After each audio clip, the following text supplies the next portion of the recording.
Chapter 32. The next day.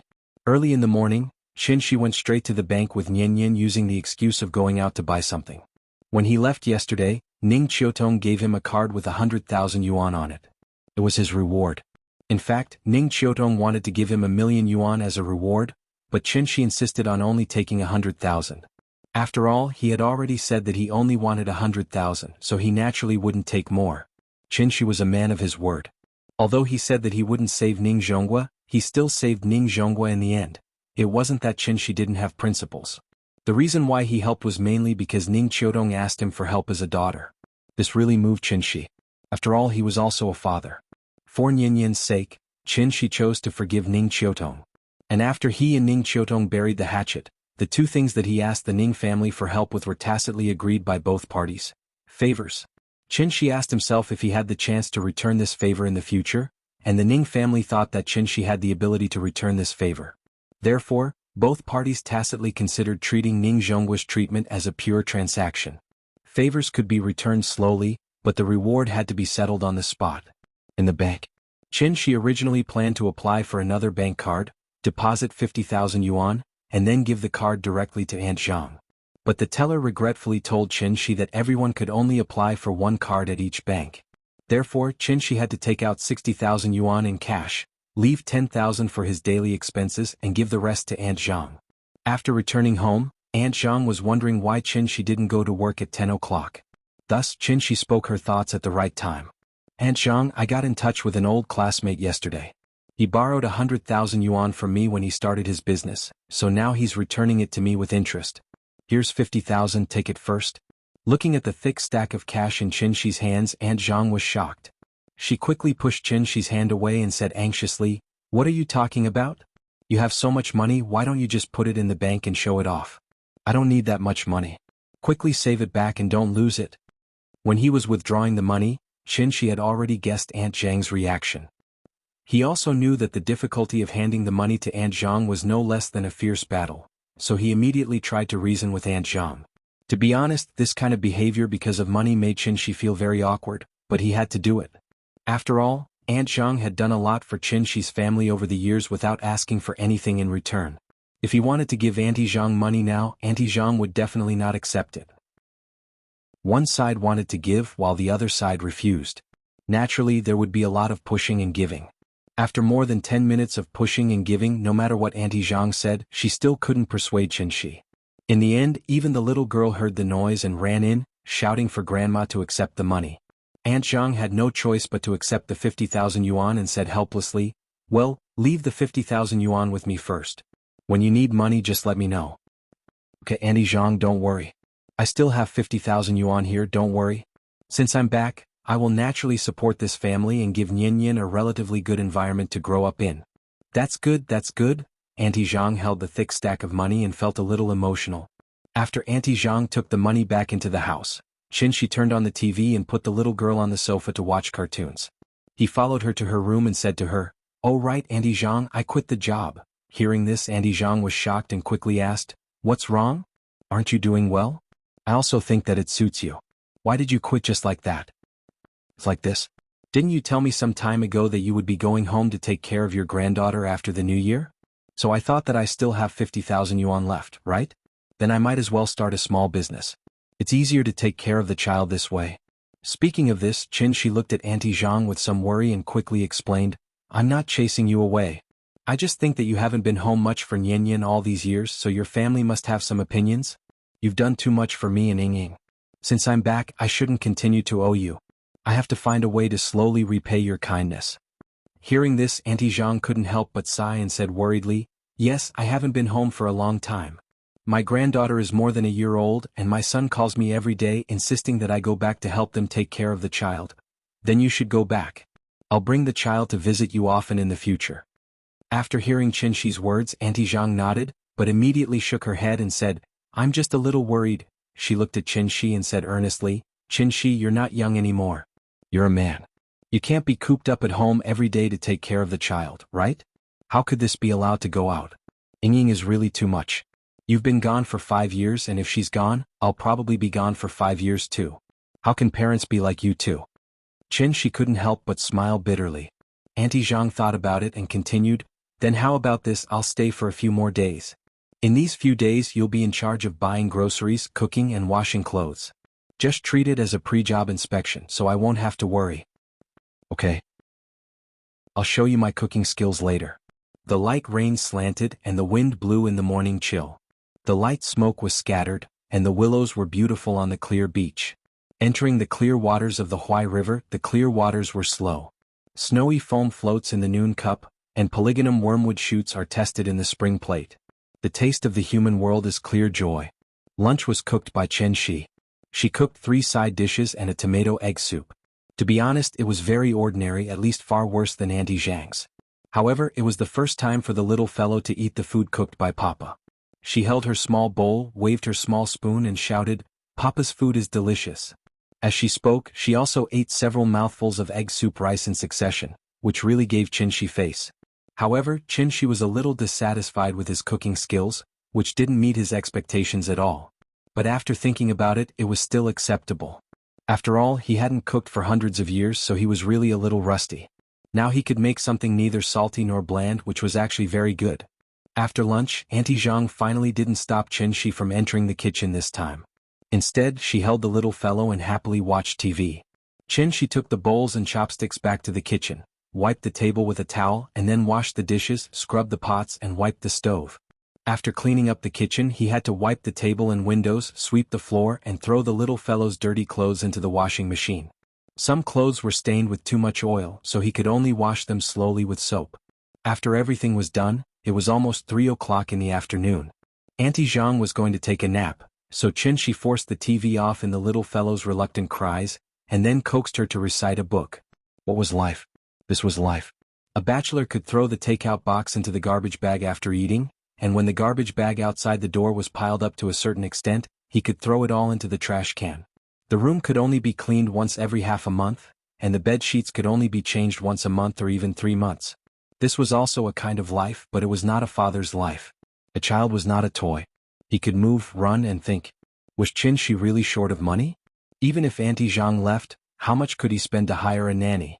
Money could solve many problems, but there was no way to buy a really good growth environment for the child. Since Yingying was not here, then he had to take on the role of a father and a mother at the same time. He had to do his duty and let his daughter grow up happily. This was the only requirement Chen Shi had for himself now. Chapter 33. During lunch in the afternoon, Chen Shi and Aunt Zhang talked about Nian kindergarten in detail. He really didn't understand why other children didn't like to go to kindergarten, but his child was clamoring to go to kindergarten all day long. In order to respect the little girl's decision and to let Aunt Zhang go home without worry, Chen Shi went out after dinner and prepared to inspect the nearby kindergartens. There was only one public kindergarten near Kangju community. Although Nian was a local, Aunt Zhang didn't want to send her there before, so she missed the registration time. In addition, there were very few places for public kindergartens. Even if Nian signed up, she probably wouldn't get a place in the end. Therefore, Chen Shi now had only one choice left, and that was to send Nian to a private kindergarten. Private kindergartens were not as expensive as public kindergartens. Not only were the tuition fees expensive, but there were also often news of teachers abusing children. At the thought of this, Chen Shi felt a little uncomfortable. He really didn't dare to imagine what he would do if Nian was abused in kindergarten. At the thought of abuse, he couldn't help but think of several Korean movies he had watched, such as Suwon, Don't Cry, The Furnace, and so on. He couldn't get over it after watching it. Thinking of Suwon's cute and sensible appearance, he felt that Nian would be as beautiful and cute as Suwon when she was 2 years old. Chen Shi's thoughts drifted further and further away, but when he thought of some scenes in the movie, he suddenly became a little angry and couldn't help but burst out cursing, "Damn it! I almost forgot. I must prepare some protective measures for Nian when I go back later." Perhaps this was the mood of every father. This was especially true for the girl's father. They would always involuntarily let their imaginations run wild, imagining all kinds of possible scenarios. Daughters were their father's little angels, the cutest existence in the world. Chen Shi would never allow anyone to hurt Nian. Absolutely not. Times were always improving. Chen Shi remembered that he didn't attend kindergarten when he was young. He spent his days in the mountains with his friends using wooden sticks wrapped in spider webs to catch cicadas and crickets. Sometimes he would bathe in the river and steal corn and potatoes from the neighbor's house to roast. At that time people were very rough. They were not as particular as they were now. Even kindergartens had started to teach bilingual. Some wealthy families had even begun to consider whether to choose the IB or AP courses at this time. Their children had not even said whether they wanted to go abroad, but their parents had already stipulated that they had to study abroad when they grew up. Recently, the country had also opened up the two-child policy, which had led to the kindergarten market becoming a sea of blue. Countless educational institutions had sprung up like bamboo shoots after a spring rain, from low-end kindergartens in small communities to famous overseas schools with hundreds of years of history. There were all kinds of choices. He found an internet cafe and checked online for a while. Finally, he chose a private kindergarten that was not too far away from Gangju district. The overall condition of this kindergarten was not bad, and its reputation was also good. The miscellaneous expenses added up to about 3,000 yuan a month. There were two main reasons why Qinshi did not consider the aristocratic kindergarten that cost 200,000 yuan a year. First, the registration time was missed. Such aristocratic kindergartens generally had to be registered a year in advance before they could enter the waiting list. After they were in line, they had to go through an interview before they could study. The whole process was very troublesome. Second, Qinshi estimated that Nian would not be willing to stay in the kindergarten for too long. After a few days of careful research, he found that he suspected that Nian was very interested in the world of other children because Aunt Zhang had not taken her out to play since she was a child. Therefore, Qinshi planned to let Nian try it first. If the little girl liked it, he would let her study in the best one through his connections. If she didn't like it, he would bring her back. Anyway, Qinshi did not have any hobbies. Now, taking care of his daughter had become his biggest hobby. After choosing the school, Qinshi went back and told the little girl. She immediately clapped her hands happily. I want to go to kindergarten, I want to go to kindergarten. Perhaps because she was too excited, the little girl made a fuss until 10:30 tonight. Then, under the double coercion of Qinshi and Aunt Zhang, she had to lie on the bed obediently. Early the next morning, Aunt Zhang changed the little girl into a new white dress. The little girl put on the new clothes and tied two ponytails. For the first time she did not want Qinshi to carry her. Instead she ran out of the door by herself. The kindergarten was not far away. It only took about 10 minutes to walk from Gangju district. After explaining the situation to the security guard, Qinshi carried Nian directly to the principal's office. After the principal knew that Nian was going to be a transfer student, he immediately became very enthusiastic. However, the implication was that Qinshi had to pay an additional school building fee. Qinshi also had a general understanding of these things in private kindergartens, so he did not talk nonsense with him. He directly swiped his card and paid a series of fees for this semester's management fee, school building fee, food fee, and a series of other expenses. After the card was swiped, nearly 20,000 yuan was gone. This kind of kindergarten was not so particular.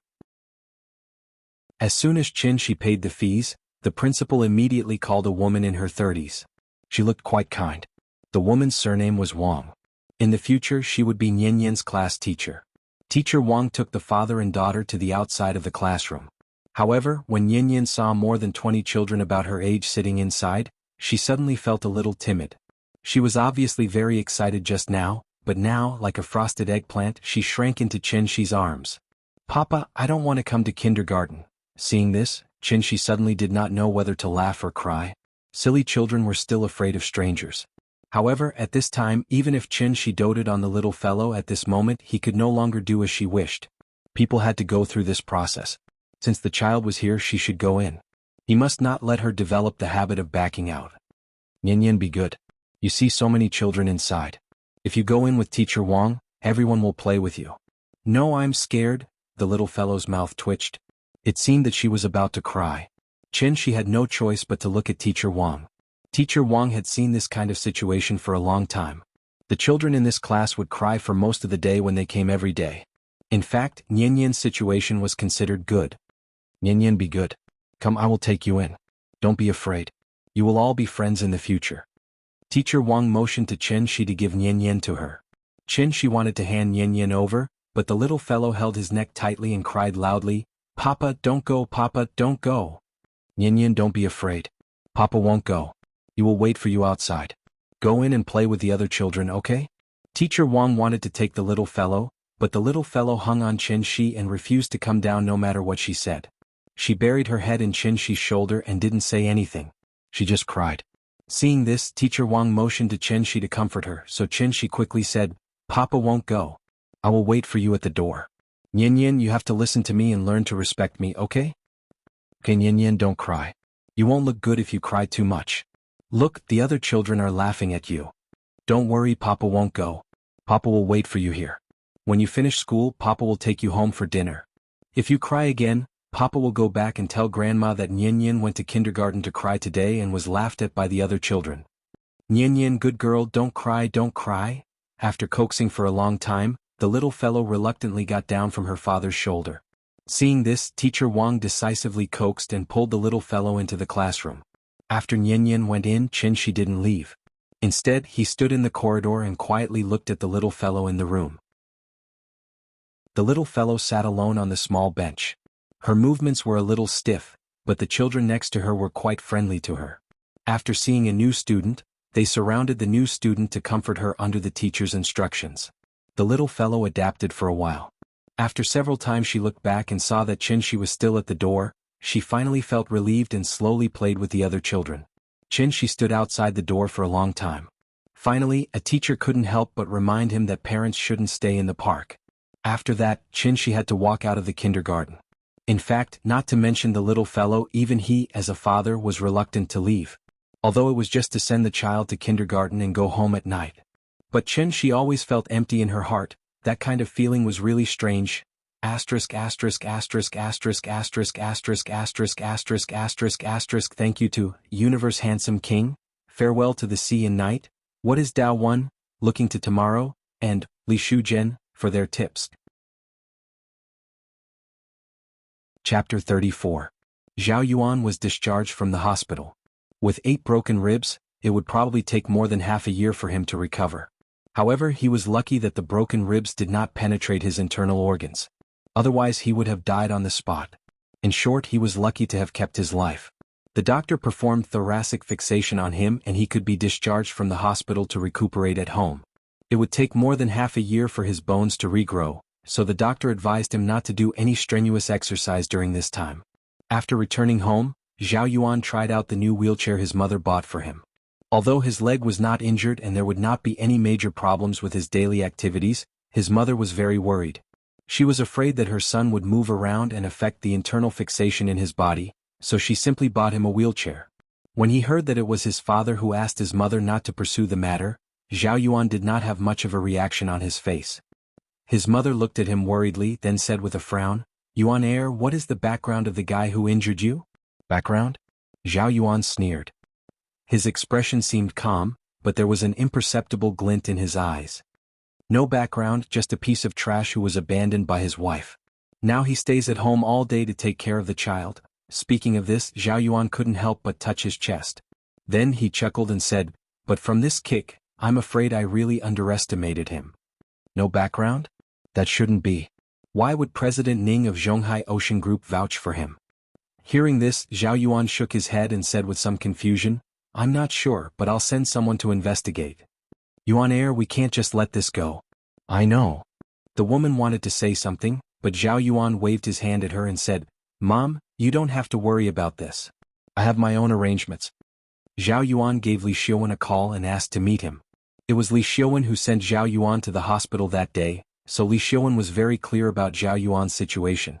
News always spread quickly in the circle, so Li Xiuwen roughly knew that the police did not come to arrest Zhao Yuan because the Zhao family did not want to pursue the matter of Zhao Yuan's injury. Now that he suddenly received a call from Zhao Yuan, Li Xiuwen's first reaction was, Zhao Yuan was ready to retaliate.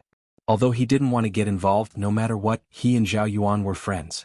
Plus, Zhao Yuan was a few years younger than him, so Li Xiuwen couldn't refuse. Zhao Yuan chose a very high-end private club as the location.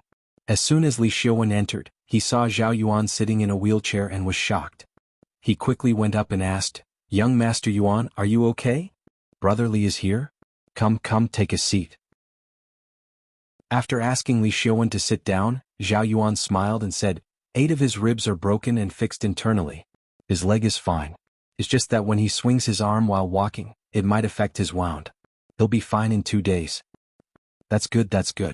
Li Xiuwen laughed dryly and did not reply. Zhao Yuan glanced at him and didn't care. He continued, "Brother Li, you know that I have a bad temper and do things impulsively. It's really hard for me to take it lying down after being beaten up like that." Hearing that, Li Xiaowen nodded and said objectively, "It's just a verbal argument. That Qinshi guy actually hit you so hard. It's really a bit too much." "A bit too much?" Zhao Yuan shook his head and suddenly changed. He said each word clearly and sternly, "Brother Li, do you know? He almost took my life." Li Xiaowen was stunned and still didn't say anything. Since it involved the safety of their lives, this was a huge grudge. However, because it had nothing to do with him, Li Xiaowen couldn't express any opinions. The room quieted down. Zhao Yuan took a sip of tea, then asked casually, "I heard that you've been chasing Lin Xian for a long time, Brother Li?" Hearing that, Li Xiaowen's expression changed. Was this Zhao Yuan crazy? Who in Zhonghai didn't know that Lin Xian was the woman he had his eyes on? She was already his exclusive property. Could it be that he still wanted to go against him? Therefore, Li Xiaowen stared at Zhao Yuan and emphasized with some displeasure, "Lin Xian is the woman I have my eyes on." "I know, of course I know." Zhao Yuan laughed loudly and gestured for Li Xiaowen not to worry. He then continued, "I know that you've been chasing her for a few years and haven't gotten her. So, as your brother, I want to help you." "What do you want to do?" Li Xiaowen asked with a frown. Zhao Yuan smiled and pointed upstairs. He said, "I've reserved a room for you upstairs. Miss Lin Xian will come over later. F***CK. Li Xiaowen stood up from the sofa in anger. He then pointed at Zhao Yuan and shouted, "I'm warning you, don't do anything rash. If you dare to touch Lin Xian, I won't let you go." Hearing that, Zhao Yuan couldn't help but be stunned. Did young Master Li really have feelings for her? Young Master Li of the One Mao group was a bed that countless women would line up to get on. Zhao Yuan thought that Li Xiaowen just wanted to play a game of cat and mouse with Lin Xian. That was why he was hesitant for so long. He didn't expect Li Xiaowen to really have feelings for her. It wasn't that Zhao Yuan was bragging. How many men in their circle really took feelings seriously? He didn't expect Lin Xian to be so important in Li Xiaowen's heart. He made a mistake. Seeing that Li Xiaowen was furious, Zhao Yuan immediately put on a smiling face and said with a chuckle, "Just kidding, just kidding. Since Brother Li has already said so, why would I have any ideas about Lin Xian? I can't offend you for a woman, right?" "It's good that you know." Li Xiaowen snorted and then stopped being polite. He said, "I still have things to do at the company. Take your time, young Master Li." After that, Li Xiaowen flicked his sleeves and left. After Li Xiaowen left, Zhao Yuan sat quietly in his wheelchair and seemed to be thinking about something. After a while, he picked up the phone next to him. He dialed a number and then ordered the person on the other end of the phone, "Do it." When Zhao Yuan put down the phone, his gaze had already drifted to the female receptionist in a cheongsam at the door. "You come here for a moment." The woman in the cheongsam heard Zhao Yuan's voice and quickly ran to his side. She bowed slightly and asked, "Mr. Zhao, do you have any orders?" Zhao Yuan looked at her beautiful face and then at her curvy figure, then nodded in satisfaction. Then, under the woman's confused gaze, he suddenly pointed at his crotch. The woman in the cheongsam was stunned for a moment and immediately understood what Zhao Yuan meant. She quickly responded with a smile, "Mr. Zhao, there is a professional technician upstairs who can serve you. It's you." "I'm sorry, 100,000. There was a rustling sound in the room. Zhao Yuan looked at the woman in the cheongsam who was kneeling in front of him with satisfaction. Suddenly, he hugged her head with both hands and then pressed it down hard. The woman let out a whimper and struggled to raise her head, but Zhao Yuan didn't care at all. He muttered to himself with a ferocious expression, "Are you that good at martial arts? Come, I'll slowly play with you." Asterisk asterisk asterisk asterisk asterisk asterisk asterisk asterisk asterisk asterisk. Chapter 35. At 3:30 in the afternoon. There was still half an hour before school was over, but the surroundings were already crowded with people. There was no need to guess that these were all parents who came to pick up their children. Qinshi was a young man in his 20s. Standing in the middle of a group of uncles and aunties, he looked like a crane in a flock of chicken. The children were playing games on the playground of the kindergarten. Qinshi looked at the little fellow across the wall and found that she was playing happily on the slide and didn't notice him standing outside the wall. It seemed that she was so happy that she forgot to look for Papa, which made Qinshi feel a lot more at ease. He was really afraid that Nian would not be able to adapt to the environment of the kindergarten. He couldn't let the child suffer from strange diseases such as autism and depression, because these were related to mental health and other diseases. He really couldn't deal with them. She stood outside the wall and looked at Nian. At this time an ant suddenly reached out and patted him. "Hey young man, are you the child of Sister Zhang's family?" She looked back and saw a big sister standing behind him with a smile on her face. It was the fat ant he met when he just entered the community on the first day he came back. "Ah, yes, I live in Block 5, Unit 1, Room 302. Auntie, who are you?" "Hey, I always feel that you are a little familiar. I seem to have seen you several times in the community. Just now, I suddenly saw Nian inside, so I thought, could Nian be your child? My surname is Qian, you can call me Auntie Qian. My grandson is also inside. Look, it's that troublemaker." As the fat ant spoke, she smiled and pointed to the boy running like the wind on the playground. Looking at her posture, it seemed that she had completely forgotten that she had once regarded she as a lunatic beggar. "Hello, Auntie Qian, I'm working outside and just came home for a while, so I can't even recognize all the neighbors next door. It's okay, you'll know them after a while." Auntie Qian waved her hand and said with a smile, "Let me tell you, your Nian is the most obedient child in our community. The little girl is so cute. Our Peng Peng likes to play with her the most." "Really?" She smiled politely. Perhaps it was because he was not used to dealing with uncles and aunties, so he did not know what to say now. He could only laugh and listen to Auntie Qian's nagging. "That's a must.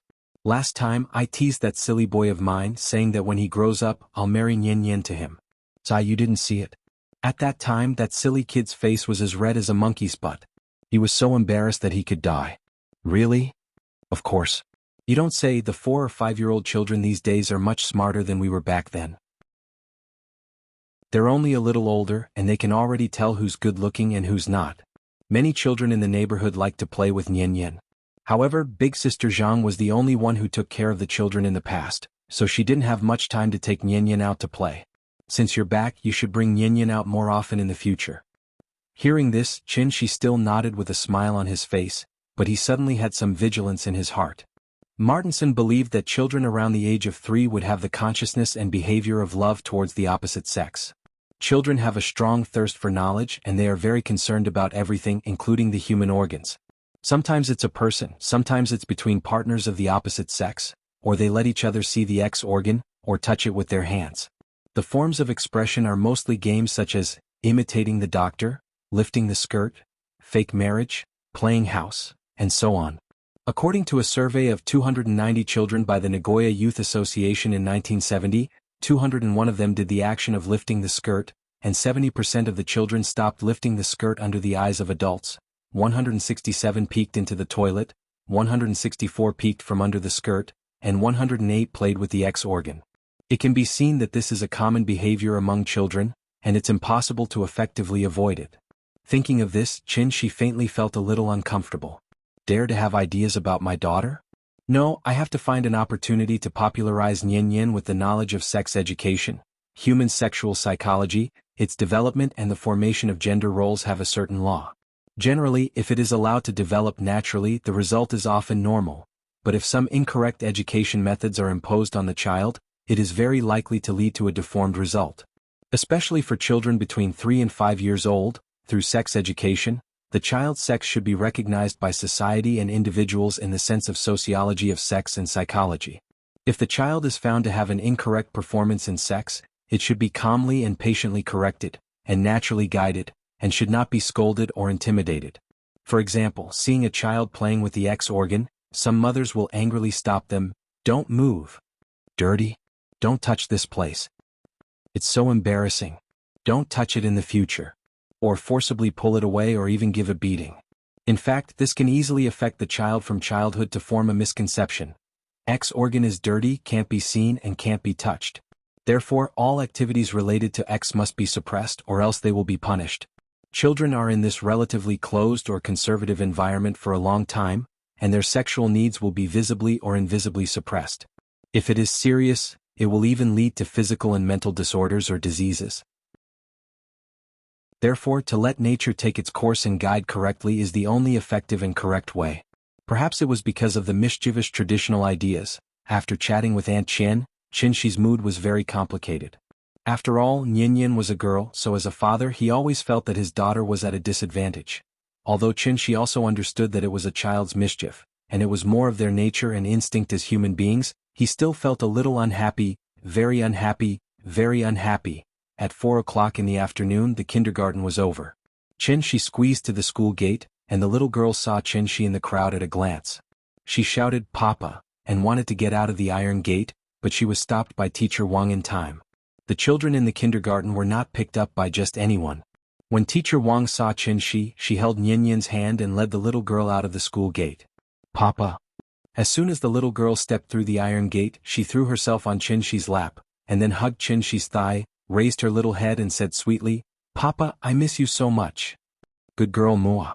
Chin-shi laughed and picked up the little girl, then held her and said to Teacher Wang, "Say goodbye to your teacher." "Goodbye, teacher." The little girl waved her little hand hard, and it seemed that she had a good impression of Teacher Wang. Teacher Wang and Chin-shi said a few polite words, and then praised the little girl for being very sensible, and then she was busy sending another child off. Chin-shi walked on the road with Nyan-Nyan in his arms, and the little girl excitedly told him what she had experienced today. "Nyan-Nyan, do you like kindergarten?" "Yes." Hearing this, the little girl immediately nodded heavily. She had always played alone, so she was naturally happy to suddenly have so many friends of the same age. "Then Papa will bring you tomorrow, okay?" "Okay. Good girl." Chin-shi touched her little face, wondering in her heart when the little girl would say that she didn't want to go to kindergarten. Chapter 36. The next day. Chin-shi thought that the little fellow's enthusiasm for kindergarten would decline a little. But he didn't expect that just after they had breakfast and Chin-shi didn't even have time to clean up the dishes, the little fellow had already shouted that she wanted to go to class. Then she pulled Chin-shi out. "Papa, let's go. I'm going to class. The teacher said that I can't be late for class. If I'm late, I'm not a good child." Seeing this, Aunt Zhang hurriedly asked Chin-shi to put the dishes there and said with a smile, "The little thing likes kindergarten so much. You can take her there. I'll clean it up later." Maybe because she was used to going out during the day and coming home at night, the little fellow was not so clingy to Aunt Zhang now. Seeing Chin-shi wipe his hands and come to the door to change shoes, the little fellow couldn't wait to open the door and then ran outside, waving to Aunt Zhang and shouting, "Goodbye, Grandma. Good girl, go. You have to listen to the teacher at school, okay?" "I know." The little fellow opened her mouth and was so happy that flowers bloomed on her face. After going out, Chin-shi wondered what happened to the little fellow today. It seemed that she was more excited than yesterday, so he asked, "Nyan-Nyan, is kindergarten fun? Why are you so happy?" Hearing this, the little fellow immediately raised her little face and said happily, "The teacher said that she would teach us to draw today." "Oh, you know how to draw?" "I can't draw." The little fellow shook her head and then continued happily, "But after the teacher taught me, I can draw. Then when you learn to draw, you can come back and draw for Papa." "Yes. I want to draw Papa, Grandma and Mama." The little fellow nodded heavily and then held Chin-shi's head. Her voice was like glutinous rice, sticky and sweet as she said with a smile, "The teacher said that the first place can get a little red flower. I want a little red flower." "Then Nyan-Nyan, you have to work hard and try to get a little red flower. Then Papa will paste it on the wall for you." "Okay." The father and daughter chatted as they walked. After a while they arrived at the kindergarten. The entrance of the kindergarten was already full of parents, as well as, there were countless crying children. There was a little boy who didn't want to go in, so he stayed on the ground and tugged at his mother's trousers. No matter how his mother tried to persuade him, he wouldn't listen and kept saying that he didn't want to go to kindergarten. His mother was so angry that she wanted to hit him. When Chin-shi saw that, he took advantage of the fact that the little fellow was still excited and hurriedly said to her, "Nyan-Nyan, look, isn't that brother embarrassed? Crying shame, shame, shame." As the little girl spoke, she used her small hand to scratch her face, making a look of disdain. "Then in the future when Daddy sends you to kindergarten, you can't be like him." "I won't cry." The little guy proudly turned his little head away, as if he had completely forgotten how pitiful he had been the day before. Teacher Wang and 2 other teachers were standing at the school gate to welcome the children in their class. Chin-shi put Nyan-Nyan down and motioned for her to hurry over. But at this time, the little fellow stood on the ground and tugged at Chin-shi's hand, then pointed to her little face. Seeing this, Chin-shi immediately squatted down with a big laugh, then gave the little fellow a big kiss on the face. Only then did she jump and run to the iron gate. "Goodbye, Daddy. Go, listen to the teacher. Daddy will wait for you here after school." After the little fellow went in, Chin-shi went to the outside of the wall, ready to watch them finish their morning exercises before going back. However, after a while his phone suddenly rang. Qin Shi took out his phone and looked. It was Lin Xian calling. Hello. Qin Shi picked up the phone, but there was no sound from the other end. Hello. Lin Xian? Qin Shi shouted a few times but there was no response. Just when he thought that Lin Xian had accidentally dialed the wrong number, he suddenly heard a man's deep voice on the other end of the phone. Qin Shi? Qin Shi was stunned for a moment, then quickly asked, Hello, who are you? Why are you calling me with Lin Xian's phone? Hearing this, the person on the other end of the phone laughed and said with a bit of banter, You forgot my voice so quickly? Qin Shi was stunned for a moment. After he came back to his senses, his face instantly turned ugly. So he asked coldly, Zhao Yuan? Ah, it's me. Actually, I'm just calling to let you know that I'm safe. Where is Lin Xian? Qin Shi stood on the sidewalk outside the kindergarten wall with the phone in his hand. His voice seemed to come from the 9 serenities, cold and harsh. Lin Xian? Oh, she's here. I borrowed her phone to call you. I'll give it back to her later. Zhao Yuan, I'm warning you. If you dare to touch a hair on Lin Xian's head, I'll let you know what it means to be skinned alive. As soon as he finished speaking, a green brick under Qin Shi's feet suddenly shattered with a kacha sound. Zhao Yuan on the other end of the phone laughed and said, I'll let her talk to you. Qin Shi turned up the volume to the maximum, but after listening for a while, he could only hear a rustling sound. He couldn't hear anything at all from the other end of the phone. Slap. Suddenly, the sound of a slap was heard. Then Zhao Yuan's gloomy voice came from the other end of the phone. Speak to him. However, after his voice fell, there was still no sound from the other end of the phone, as if Zhao Yuan was talking to the air. Qin Shi waited for a while but still didn't hear anything. But right after that, the sound of a slap came from the other end of the phone. I'm King asking you to speak. The more Qin Shi listened, the more he felt that something was wrong. He quickly shouted on the phone, Lin Xian? Lin Xian, are you okay? On the other end of the phone, Lin Xian sat on the sofa, while Zhao Yuan held the phone to her mouth, constantly asking her to speak. However, Lin Xian kept her mouth tightly closed. No matter how Zhao Yuan hit her, she didn't make a sound. *CK. Zhao Yuan was enraged. He grabbed her hair and pulled it up with all his strength as if he wanted to lift her up by pulling her hair. Lin Xian's hands were tied behind her back, so she couldn't struggle. She could only groan in pain. Maybe because her voice was heard by Qin Shi, Lin Xian didn't force it. She opened her mouth and quickly shouted, Qin Shi, don't listen to him, don't come to me. Call the police. You still want to play tricks. Zhao Yuan spat fiercely, then gave him another slap. After that, Zhao Yuan picked up the phone and said with a gloomy face, Qin Shi, I advise you not to call the police or you should know what will happen next. Asterisk.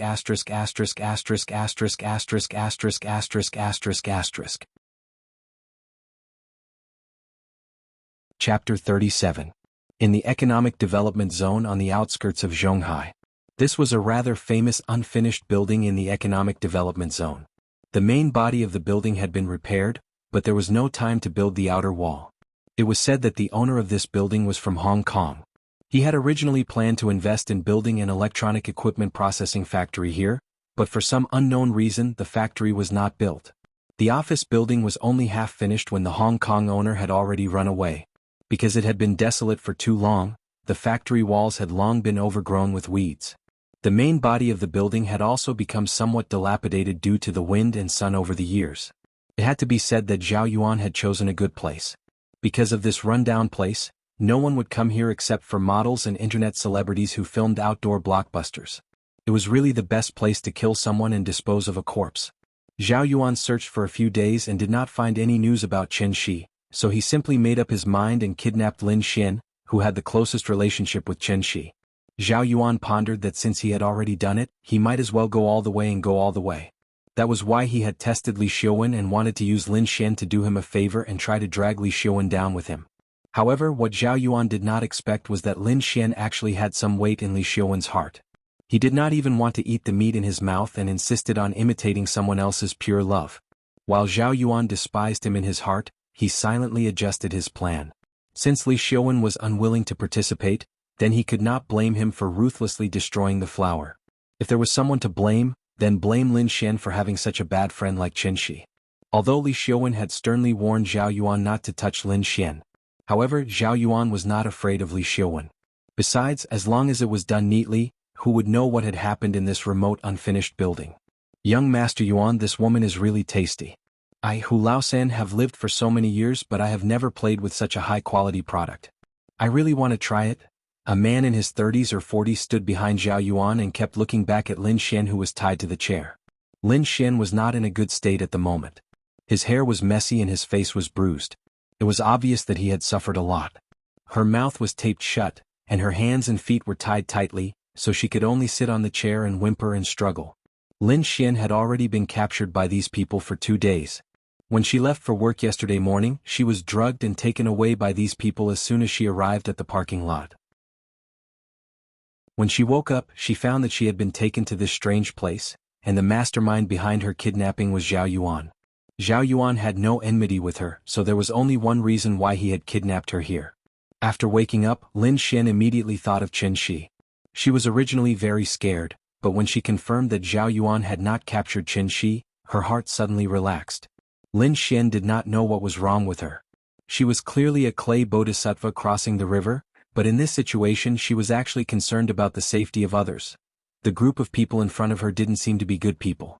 The one in the lead was called Old Third Hu, and he'd been constantly touching her. If it wasn't for Zhao Yuan stopping his actions in time, Lin Xian really didn't dare imagine what would have happened next. Hu Laosan, you can deal with her if you want, but you have to take care of business first. I have a habit. When I'm doing something serious, I have to do it wholeheartedly. Do you understand what I mean? I understand. Young Master Yuan, you're right. The fierce-looking Hu Laosan squeezed out a very twisted smile and nodded in agreement. Zhao Yuan's spending this time was not small. 10 million yuan, including Hu Laosan and 6 other outlaws, to buy Qin Shi's life. Seeing that Hu Laosan was sensible, Zhao Yuan nodded with satisfaction. Then he sat on the sofa they temporarily got and closed his eyes to rest. Hu Laosan scratched his head and asked with some doubts, Young Master Yuan, are you so sure that the kid will come alone?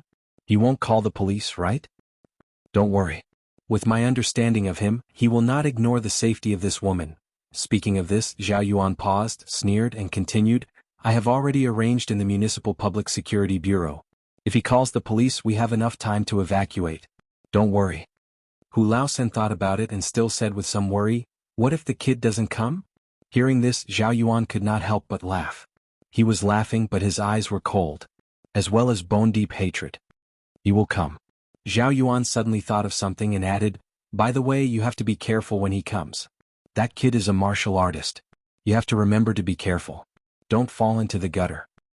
A martial artist? Hu Laosan pursed his lips and asked fiercely, can you beat a gun? He broke 8 of my ribs with one kick. What do you think? Zhao Yuan touched his chest and looked at Hu Laosan with interest. So powerful. Hu Laosan was obviously shocked by his words. His face was full of disbelief. Qin Shi took a taxi, but he did not take the taxi directly to the unfinished building. Instead, he got off at the entrance of a factory on the street and walked over. Just as he walked through the entrance of the unfinished building, Qin Shi saw a young man hiding behind the wall on the 2nd floor and looking around. Looking at his sneaky appearance, he was probably sent by Zhao Yuan to keep watch. Qin Shi ignored him and walked directly into the unfinished building. After seeing Qin Shi enter the building, the young man was stunned for a moment and immediately rushed to the 3rd floor. Young Master Yuan, that kid is here. Because he ran too fast, the young man said while panting. This kind of hooligan was addicted to prostitution, gambling, and drugs. He lived like a parasite.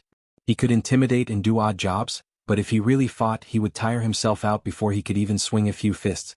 His mission today was to act as a lookout, but just as he ran to the 3rd floor and shouted, Qin Shi's figure had already appeared behind him. So fast? The young man looked at Qin Shi in surprise, but Qin Shi ignored him and walked directly in the direction of Zhao Yuan. Light footsteps sounded in the unfinished building, which was leaking air everywhere. When she saw Qin Shi appear, Lin Xian immediately became agitated. She shook her head frantically and her eyes were full of despair. She sobbed and wanted to ask Qin Shi to leave quickly, but her mouth was firmly sealed with tape. She could only twist her body frantically. Qin Shi saw the pain and despair in her eyes, and then looked at her disheveled appearance, and her heart couldn't help but clench fiercely. Sorry I'm late. Chapter 38. On the empty floor, there were countless pieces of concrete scattered everywhere, as well as broken bricks and steel bars that had no place to pile up. Although it was noon, the unfinished building was still a little gloomy. From time to time a cold wind would blow, giving people goosebumps. Qin Shi's footsteps sounded softly on the floor. Although he was more than 20 meters away, he could still clearly hear Lin Xian's sobbing. Lin Xian struggled with all her might, but she could only let out a series of woo-woo sounds in an attempt to chase away the figure that was walking towards her. Unfortunately, the tape was firmly stuck to her mouth, making it impossible for her to say anything. She wanted to say something but couldn't. Lin Xian was so anxious that tears fell from her eyes. Qin Shi actually came alone. He didn't call the police. Lin Xian was about to lose all hope. She originally thought that this would only happen in movies, but it actually happened to her in real life. The male lead didn't call the police. Instead, he barged into the enemy's lair alone. This kind of stupid behavior was not so much the male lead's personal heroism, but the director's excessive fantasy. If the police couldn't solve the problem, what was the use of Qin Shi coming here? The heroism of heroic sacrifice under the romantic mood? If Lin Xian could open her mouth to speak, she probably would have already scolded Qin Shi. Zhao Yuan also seemed a little surprised. Qin Shi really dared to come here alone? He signaled with his eyes, and a few of his subordinates spread out, observing the surrounding movements from the top of the building. After observing for a while and confirming that there was nothing strange in the surroundings, they surrounded him without any scruples. Qin Shi stopped not far in front of Zhao Yuan. Zhao Yuan looked at him for a while, then suddenly laughed. After laughing for a while, Zhao Yuan said in a sinister voice, "I really didn't expect you to be a martial artist." "There are too many things you didn't expect." Qin Shi glanced at Zhao Yuan contemptuously and said lightly, "Actually, you should be glad because ignorance gives you great courage." "Ignorance gives me courage?"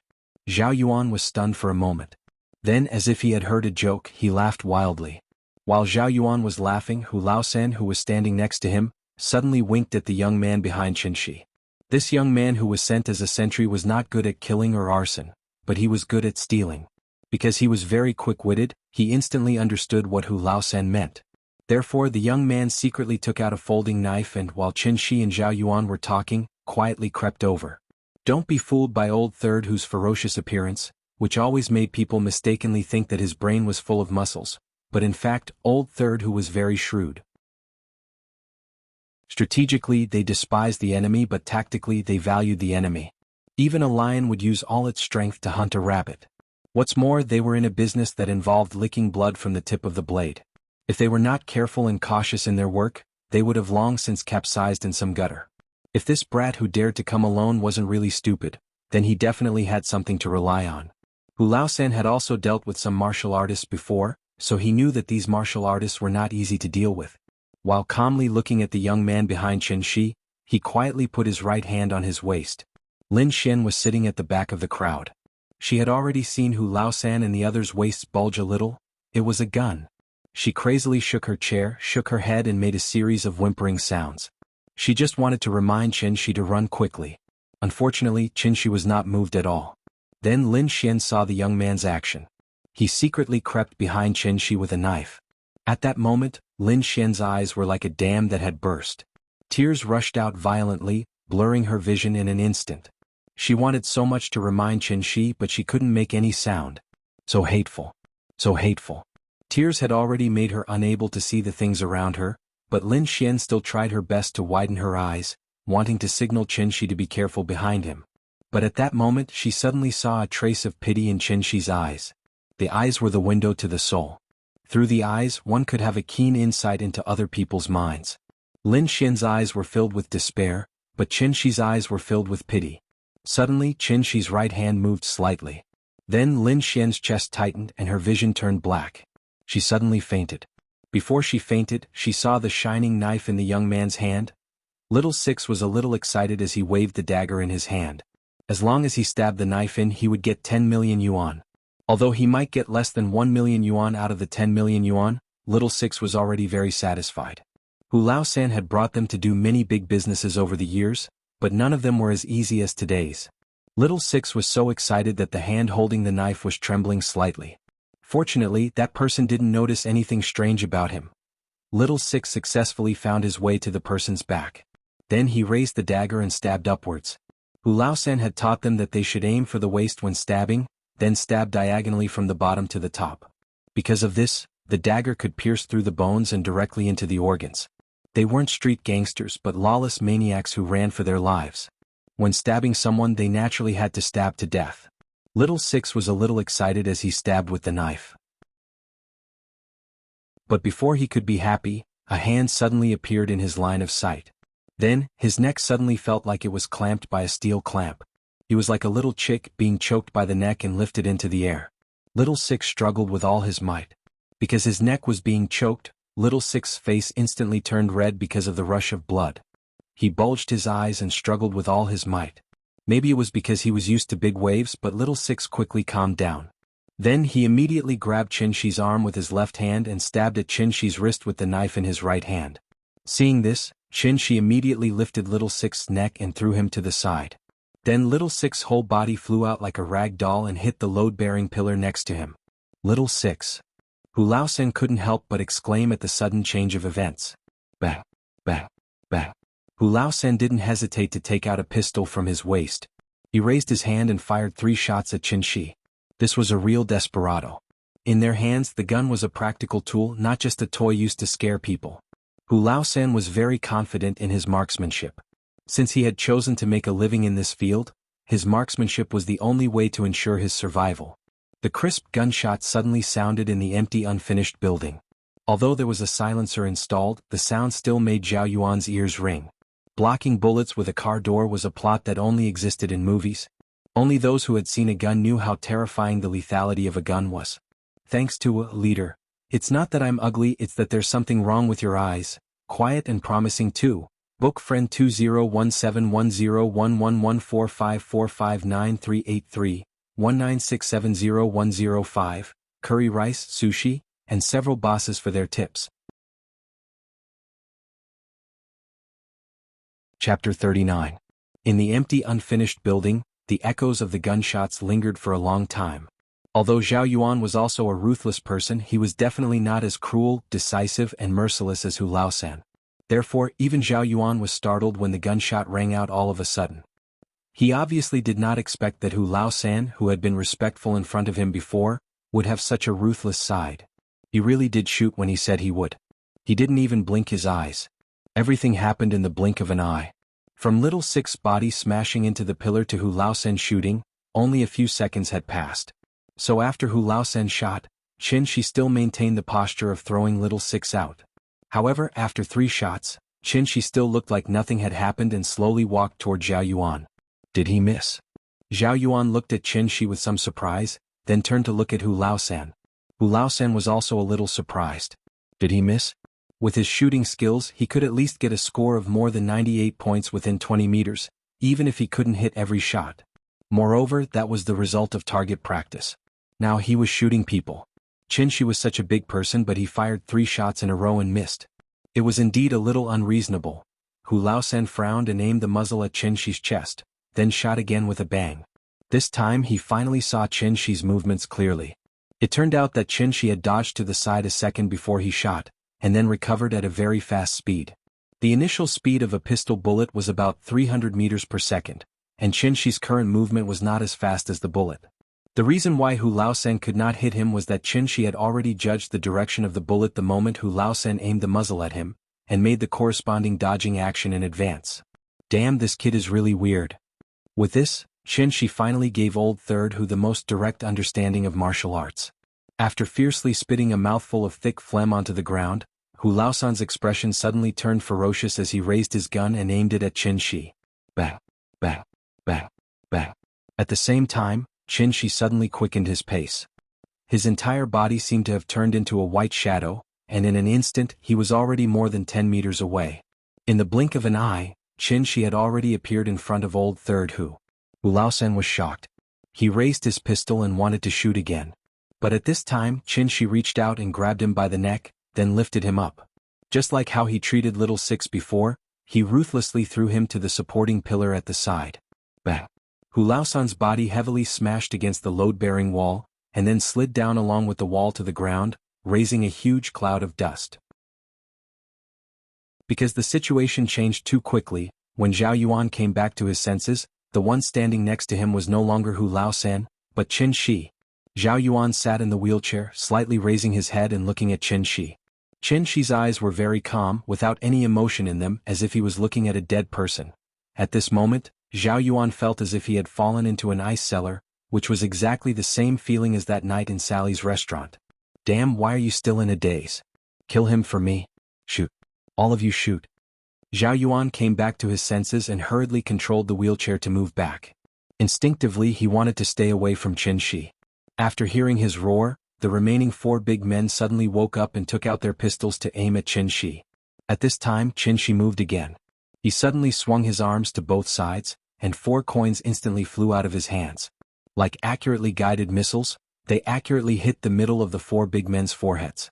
Poochie, after a few soft sounds, the 4 coins respectively went through the 4 big men's skulls, drawing a long blood flower in the air. They still maintained the posture of standing with guns, but the back of their heads was like a broken water pipe, with blood constantly spurting out. A few seconds later, the 4 big men's bodies fell straight to the ground. Dead. What happened in front of him was completely beyond Zhao Yuan's understanding. The 6 lawless fanatics that he found with 10 million yuan fell down just like that? How could it be? How could it be? Zhao Yuan's lips trembled slightly, and his face was completely like he had seen a ghost. He couldn't believe his eyes as he glanced at Old Third Who lying on the ground. Then he looked at the 4 big men lying motionless on the ground. Finally, when he saw that Chen Shi was still walking towards him, Zhao Yuan collapsed. He operated the wheelchair to move back at the fastest speed and crazily roared, "Don't come over! Don't come over!" He was not even afraid of guns and could take people's lives with a light wave of his hand? Was he a human or a monster? Was it really so powerful to practice martial arts? Zhao Yuan sat in the wheelchair and kept moving back. Suddenly his wheelchair got stuck on a piece of concrete. Zhao Yuan didn't react for a moment, and was still crazily pressing the back button of the wheelchair. The wheel was stuck in the crevice and kept spinning, causing him to fall to the ground with his back facing the sky as if he was a spring onion. This fall was not light, but after Zhao Yuan fell to the ground he got up and wanted to run regardless of the pain in his body. "Don't kill me, don't kill me." Zhao Yuan struggled to crawl forward, muttering to himself. Obviously he was scared out of his wits by Chen Shi. Chen Shi looked at his back and didn't chase him but said softly, "I said that ignorance gave you great courage. Now do you understand?" After that, Chen Shi no longer looked at Zhao Yuan's ugly appearance, but turned to Lin Xian. Lin Xian was tied to the chair with her head tilted, and Chen Shi gently lifted her head. When he brushed Lin Xian's hair to the side and saw the bruises on her pretty face, Chen Shi couldn't help but feel a little guilty. It was all because of him that Lin Xian was brought this unexpected disaster. After a sigh, a ball of fluorescent flame suddenly emerged from Chen Shi's fingertip. He gently flicked his finger, and the ball of flame suddenly fluttered like a dandelion in the wind, slowly falling on Zhao Yuan's body. Then, Zhao Yuan's shrill scream echoed in the unfinished building. He said that he would let Zhao Yuan understand what it meant to skin him alive and pull out his tendons, and naturally he wouldn't go back on his words. Although he didn't really want to skin Zhao Yuan alive and pull out his tendons. However, the pain caused by the direct burning of the soul was far less than that of skinning and pulling out his tendons. In the soaring fire, Chen Shi held Lin Xian by the waist and slowly walked out of the abandoned building. Thank you to several bosses, Can Beat the Shit Out of You, Xiao Jie Mei Song, Regretful Life, Funing Yang Shua, and Liang for their tips. Chapter 40. This towering fire came and went quickly. When the firefighters received the news and rushed to the scene, there was no spark at the scene. This was clearly arson. Otherwise, how could a dilapidated building full of reinforced concrete suddenly spontaneously ignite? However, after the firefighters took a closer look at the scene, they found that there were no traces of smoke in the building.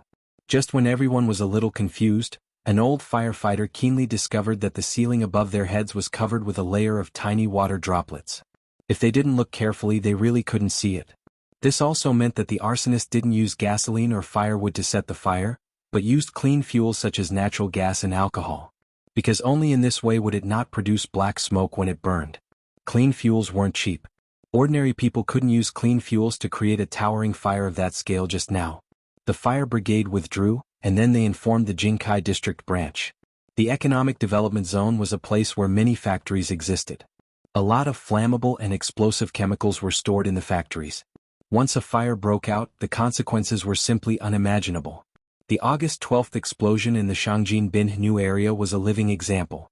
That accident caused 165 people to be killed, 8 people to be missing, 798 people were injured, 304 buildings, 12,428 commercial vehicles, and 7,533 containers were damaged. The direct economic loss was as high as 866 billion yuan. This was a responsibility that no one could bear, so the branch leaders attached great importance to this sudden fire and immediately ordered a strict investigation. The Jingkai District Branch immediately convened a mobilization meeting of all the police. They were determined to catch the daring arsonist. However, at the same time as the Jingkai District Branch began to act, Qin Shi, the arsonist, had already returned to her residence with Lin Xian. They took a taxi. When Lin Xian woke up, she found that she was already sitting in a taxi. She wanted to ask Qin Shi what happened, but Qin Shi motioned her to look at the taxi driver in the front row. Although there were thousands of questions in her heart, after all, there were outsiders present, so Lin Xian had to forcibly suppress the questions in her heart for the time being. After returning home, Lin Xian couldn't help it anymore. She grabbed Qin Shi's arm excitedly and asked nervously, "Are you okay? I suddenly fainted just now. What happened after that?" When Qin Shi saw how nervous she was, he gently patted her hand and comforted her. "It's okay now." He was the one who had knocked Lin Xian unconscious. Of course he wouldn't tell Lin Xian the truth. Therefore, Qin Shi lied and said that he had already called the police before he came. The reason why he went upstairs alone was mainly to gather information for the police so that they could arrange a specific rescue plan. However, Zhao Yuan was very alert. He immediately sensed that something was wrong and decisively led his men to retreat. He also took advantage of this opportunity to save Lin Xian. This lie was full of loopholes. If Qin Shi had really called the police, they wouldn't be sitting at home now, but at the police station. However, Lin Xian's mind was a complete mess, so he couldn't tell if Qin Shi was lying. She sat on the sofa and calmed down for a while. Then she said with some fear, "Will Zhao Yuan come back? What if he comes back?" Seeing this, Qin Shi poured a glass of water for her and comforted her. "Don't worry, kidnapping is a serious crime. Moreover, they secretly hid guns. Now they are wanted by the police all over the country.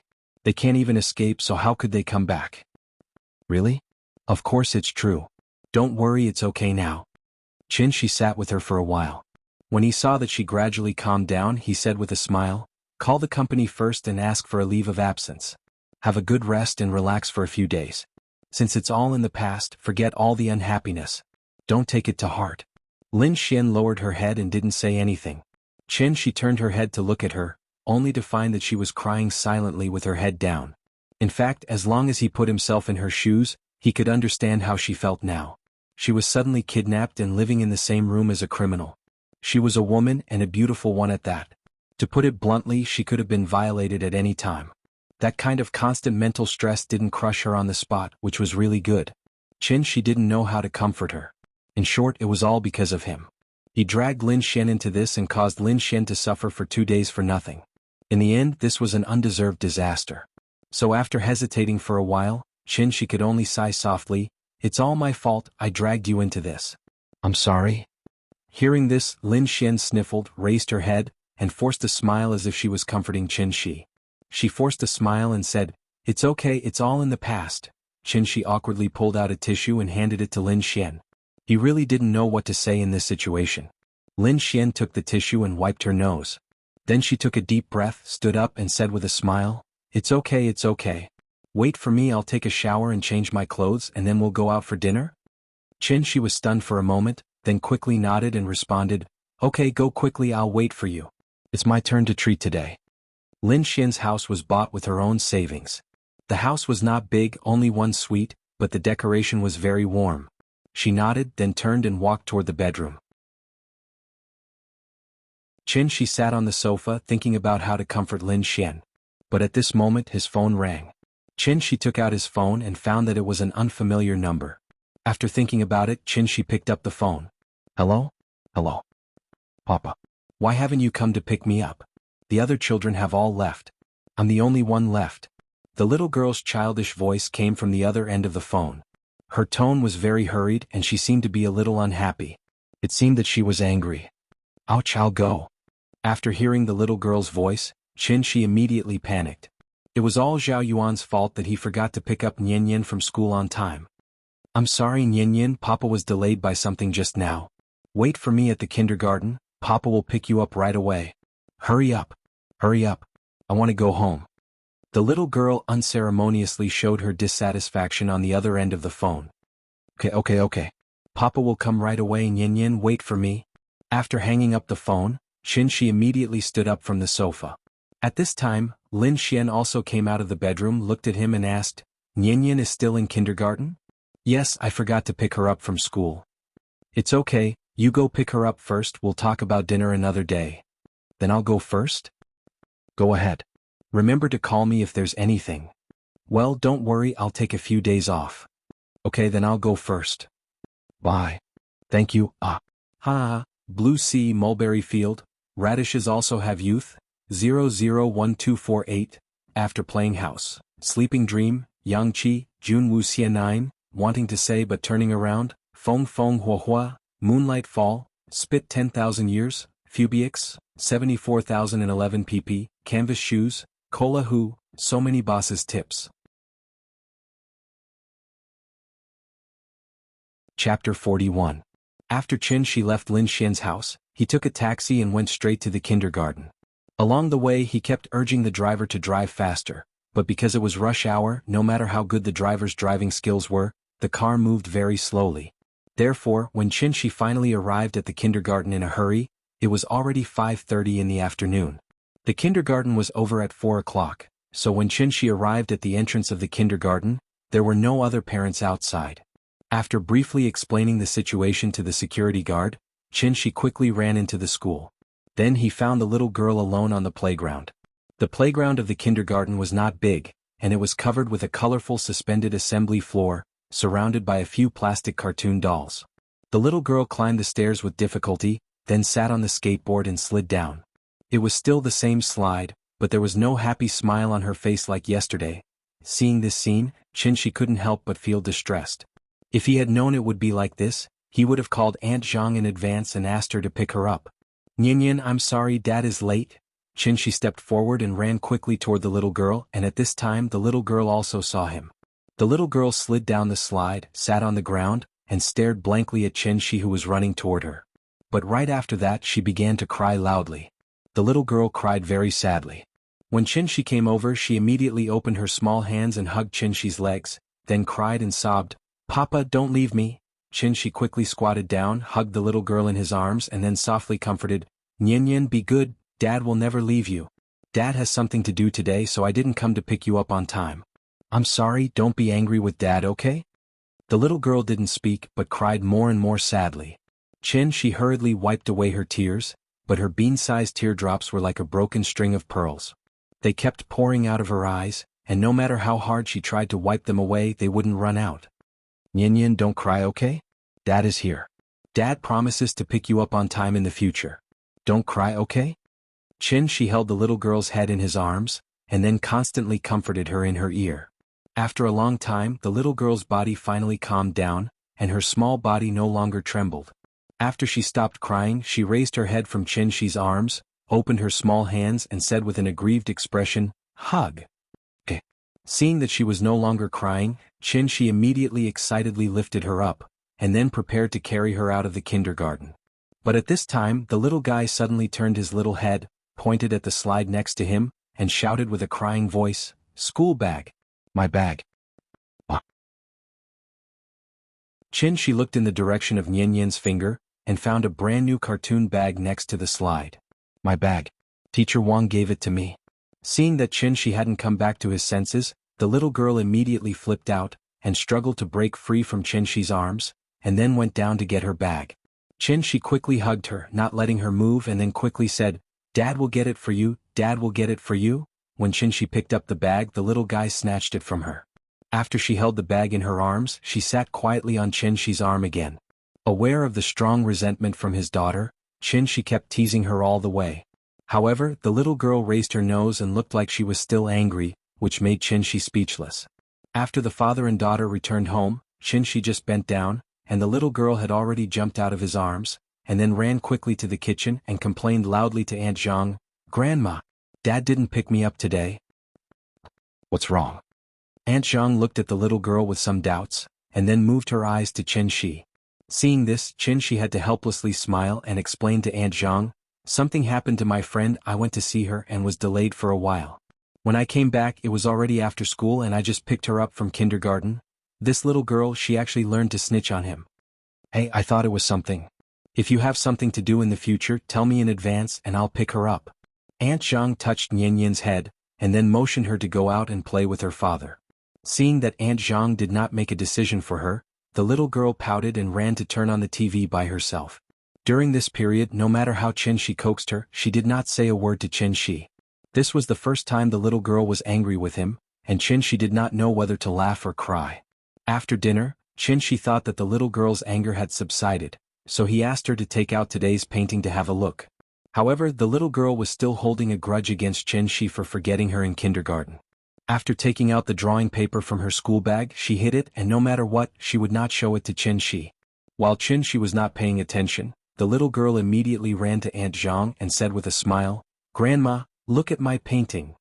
"Oh, you've learned to draw?" Aunt Zhang took the little girl's painting with a smile. When she saw the pattern on the painting, she could not help but laugh and praised, not bad, you have talent." Qin's curiosity was aroused and he quickly sat over to take a look, but the little girl stood forward, blocking Qin's view with her body. "I won't show it to Papa." Qin smiled awkwardly. He was being disdained. So, Qin learned from Lin Xian and pretended to be sad and said with a bitter face, "Hey, Nianyan doesn't want Papa anymore." Sure enough, the little girl fell for this trick. After hearing Qin's words, she immediately took the drawing paper from Auntie Zhang's hand and handed it to Qin. She quickly said, "Papa, here you go." "Good girl." Qin took the little girl into his arms, and after kissing her little face, he picked up the drawing paper in her hand and looked at it. Obviously, a kindergarten child's painting could not be delicate. Nianyan was not a painting genius, so Qin spent a lot of effort to distinguish the meaning of her painting. The bottom of the drawing paper was painted with green watercolor, which should be a grass, and there were a few crooked little people standing on the grass. There was a sun on the little people's heads, and the strange things next to them should be clouds. Several little people were painted by the little girl with a watercolor pen, so Qin pointed to the black little person and asked, "Nianyan, who is this?" "This is Papa." After that, the little girl took the initiative to point to the little person painted with red watercolor, and then grinned and said, "This is Mama. This is Grandma. This is me.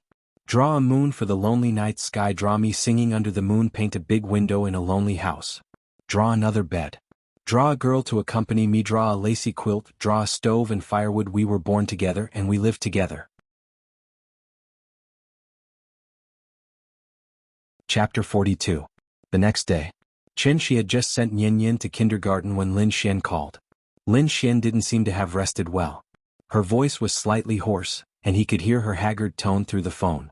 After picking up the phone, Lin Xian went straight to the point and said, "Fang Lei just called me and said that her wedding will be brought forward to next Saturday. She wants Nianyan to be her flower girl. What do you think?" "Flower girl?" Qin thought for a moment and asked, "Is it appropriate? Is there anything special about it?" "No, it's fine as long as she's good looking. Nianyan is so cute, it's just right for her to be her flower girl. That shouldn't be a problem. I'll talk to Nianyan later. She should be happy to participate." "Okay, then it's settled. Bring Nianyan over for a rehearsal on Friday." "Okay, no problem." After hanging up the phone, Qin thought for a moment. He felt that there was something wrong with Lin Xian, but he couldn't pinpoint exactly what was wrong. Since he couldn't figure it out, then he shouldn't think about it. Putting this question to the back of his mind, Qin waited outside the wall for a while. It wasn't until he saw the little girl dance and finish her morning exercises that he slowly strolled back home. His current state was completely that of an unemployed person who did nothing all day. So when the little girl went to kindergarten, Qin didn't know what he should do. Cultivate? No. Earth was a planet in the age of chaos. The spiritual energy of heaven and earth was almost exhausted. It was already difficult to raise a cultivator at the golden core stage, let alone a cultivator at the soul formation stage like him. The spiritual energy of heaven and earth was the original energy of all things. It was reasonable to say that any planet that raised life should contain a huge amount of spiritual energy of heaven and earth. But earth seemed to be an exception. The spiritual energy of heaven and earth here was even less dense than some small planes refined by cultivators. Qin didn't understand why earth was like this. However, he knew that if he forcibly plundered the world's spiritual energy to restore his cultivation as a soul formation cultivator, he was afraid that in less than 100 years, the entire Earth's environment would change drastically. The ecological balance would be completely out of control, causing all living things on Earth to slowly walk towards extinction. At that time, this planet would become a dead planet. Earth was his home planet, so it was impossible for Qinshi to do such a crazy thing. Therefore, there was no need to rush the matter of cultivation for the time being. He just needed to let nature take its course and recover a little every day. Qi refinement, foundation establishment, golden core, yuanying, soul formation. The path to immortality was long and difficult to traverse. Every time a cultivator crossed a major realm, they would undergo an extraordinary transformation. However, it was extremely difficult to raise one's cultivation level. Many people with mediocre aptitude were even trapped in the refinement stage for their entire lives, wasting away their entire lives. In the end, under the endless torment of time, they resentfully turned into a pile of dirt. Qinshi used 500 years to cultivate to the soul formation stage and was known as the #1 genius of the Sky Yen sect in 1,000 years. He was as famous as the divine sons and saintesses of all the realms in the universe. His name topped the prodigy roll and he was given the title of Divine Lord Dawn. The last person to receive this title was his master. The soul formation stage wasn't the end of the path to immortality. Above the soul formation stage were the insightful void stage, Tao integration stage, tribulation stage, Mahayana stage, so the soul formation stage wasn't powerful? Powerful was relative. After all, the heavenly jade world hadn't experienced a heavenly tribulation for tens of thousands of years. His master once said that he would stop at the soul formation stage in this lifetime. Qinshi originally thought so too. However, after spending this period of time with the little girl, he vaguely had a mysterious feeling. Perhaps, thinking of this, Qinshi shook his head violently and immediately threw the sudden thought out of his mind. Then he walked on the street and recited loudly like a lunatic, 30 acres of land, a cow, a wife and children, a heated Kong, porridge, steamed buns, 2 tails of wine. While he was chanting, his phone suddenly rang, interrupting his shameful behavior. Qinshi took out his phone and saw that it was a call from Ning Qiutong. "Mr. Qin, there's news about the thing you asked me to do last time." "Really?" Hearing this, Qinshi couldn't help but widen his eyes slightly. He asked somewhat nervously, "Have you found her?" Not yet." Ning Qiutong was shocked by his sudden increase in volume. After a moment of silence, she continued, "I've checked. There are a total of 56 women in the country named Qin Ruoying, but there's only one who meets your requirements." This news was so shocking that Qinshi couldn't control himself and immediately blurted out, "Where is she?" Ning Qiutong felt that his condition was a bit strange, so she didn't beat around the bush and directly spilled the beans like a bamboo tube. She said quickly, "According to the information I found, the last time Qin Ruoying used her ID was 3 years ago during the Spring Festival. She flew from Zhonghai to Shangjing, and there was no news after that. I've checked the hotel records, travel records, medical records, and even the police report records. I can't find any record of her. It's as if she suddenly disappeared from Wuxia." After saying this, Ning Qiutong closed her mouth tightly. On the other end of the phone, Qinshi's slightly rapid breathing could be heard. Ning Qiutong held the phone and waited for a while before there was finally some movement on the other end of the phone. "Shangjing?" After Qinshi muttered to himself, he coughed softly and said into the phone with some frustration, "Sorry to trouble you. It's good enough that you can provide me with such a clue." "It's okay, it's no trouble at all. If you need anything just let me know." "Okay, thank you." After saying this, Qinshi was about to hang up the phone. At this time Ning Qiutong hurriedly said, "Mr. Qin, my father's health is almost recovered, so he wants to treat you to a meal. When are you free? Our family is always looking forward to your arrival."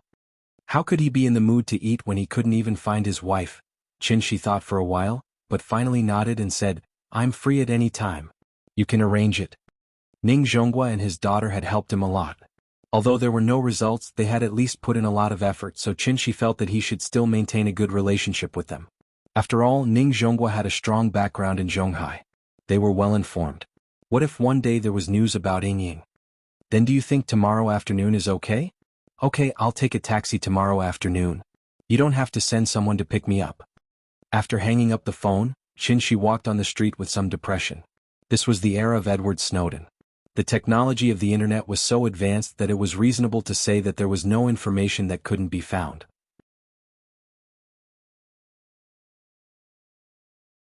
Chapter 43. In the afternoon. As soon as Qin got home, Auntie Zhang told her that she was leaving. She had planned to leave after the National Day holiday, but this morning her son suddenly called and said that her daughter was sick and asked her to go home to help take care of the child. Aunt Zhang guessed that this was a lie made up by her son to let her go home early.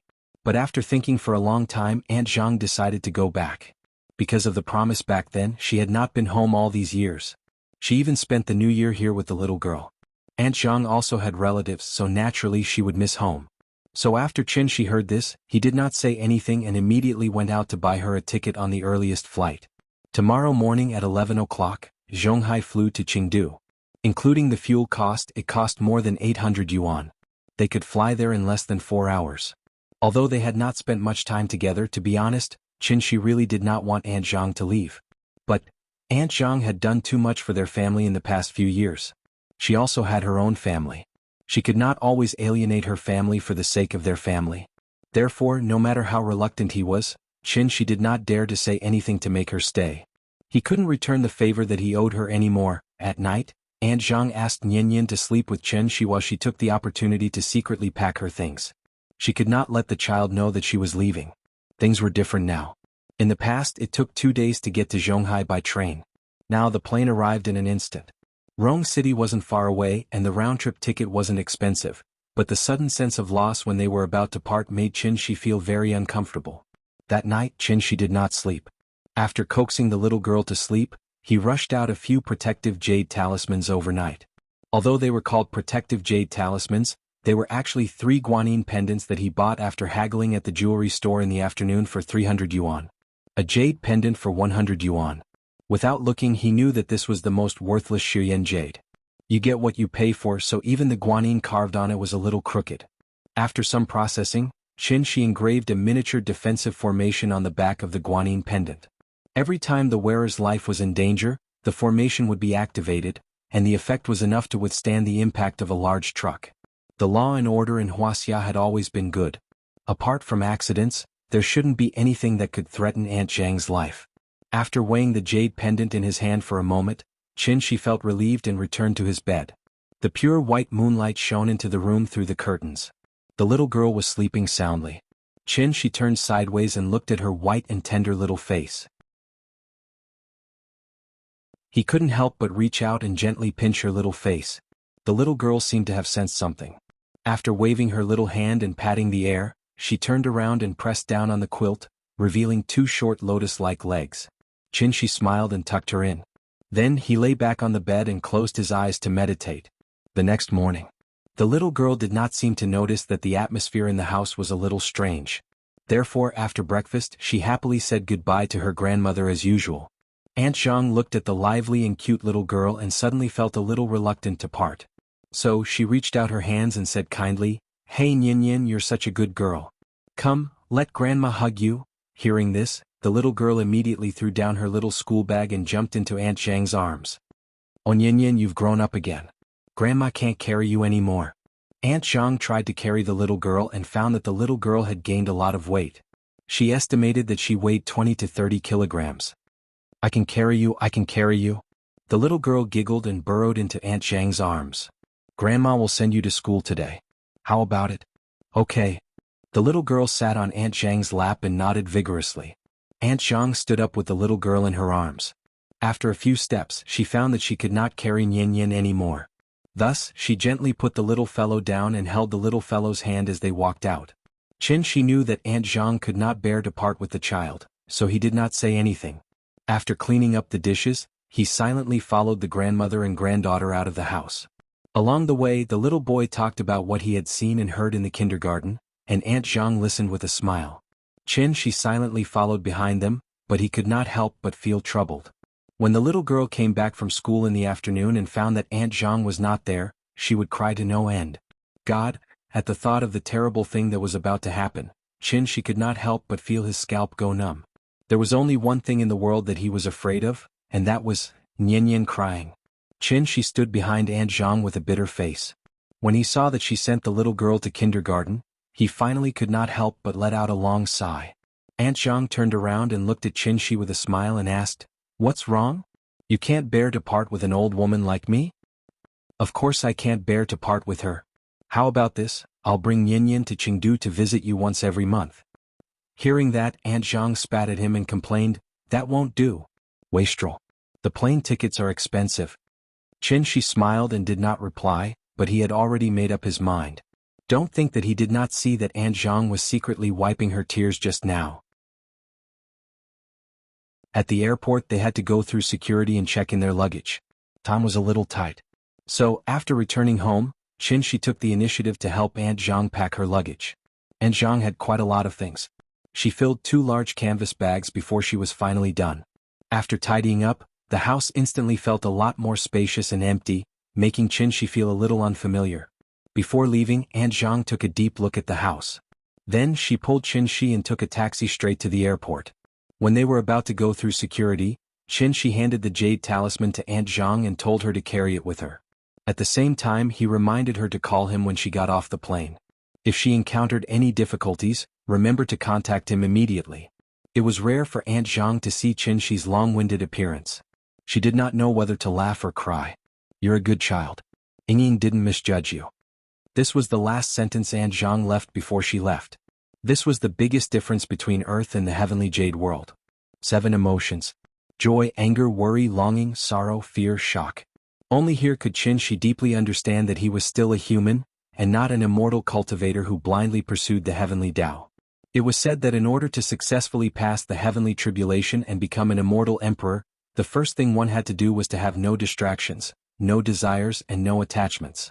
Was this the so-called heartless Tao, unruffled Tao and heartless Tao? Qin pondered for a moment. He still felt that.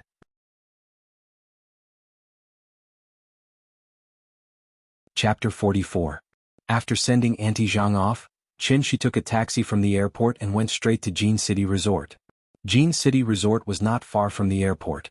Half an hour later, Qin arrived at the Ning family's villa. Coincidentally, the person who sent Qin was the same security guard as last time. However, he seemed to have forgotten Qin. This time it was not the middle-aged woman who opened the door. It was Ning Qiutong who ran out in her high heels. Mr. Qin, you're here? Please come in. Ning Qingxue was sitting in the courtyard reading a book. She wondered what was wrong with Ning Qiutong today. Why did she run faster than the housekeeper when she heard the doorbell ring? When she saw that the one who entered was Qin, a trace of surprise finally appeared on her face that had never melted in 10,000 years. What was wrong with her sister? She still did not know that Qin was the one who cured Ning Zhongguo's illness. Ning Qiutong was too embarrassed to tell her about the misunderstanding between her and Qin. Therefore, Ning Qingxue still did not know what happened between the two of them. Seeing Qin and Ning Qiutong walking side by side toward the door, Ning Qingxue thought for a moment. Then she put down her book and followed them into the house. She was indeed curious. She was there when Ning Qiutong chased them out last time. She did not expect that after only a few days, Ning Qiutong's attitude had completely changed. It was not like her sister at all. Qin walked into the villa with Ning Qiutong leading the way. As soon as they stepped through the door, Ning Zhongguo stood up from the sofa and said with a smile, Mr. Qin, you're here. Please take a seat. Qin did not stand on ceremony. He sat down beside Ning Zhongguo and asked, Are you feeling better? After this period of recuperation, Ning Zhongguo's complexion was now rosy and full of energy. There was no trace of illness at all. After hearing Qin's concern, Ning Zhongguo immediately laughed heartily and said, Thanks to Mr. Qin, I'm much better now. I think I'll be fully recovered in a month. Thank you so much for saving my life. You're welcome. After the two of them exchanged a few pleasantries, Ning Zhongguo coughed lightly, and then said the reason he invited Qin over today. Mr. Qin, there are 2 main reasons why I invited you over today. One is to set up a banquet to thank you for saving my life, and the other is to ask you a question. Difficult problem?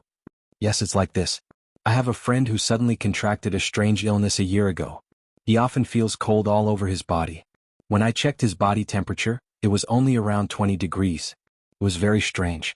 Moreover, his hands and feet would cramp from time to time, and he could have an unbearable headache at any time.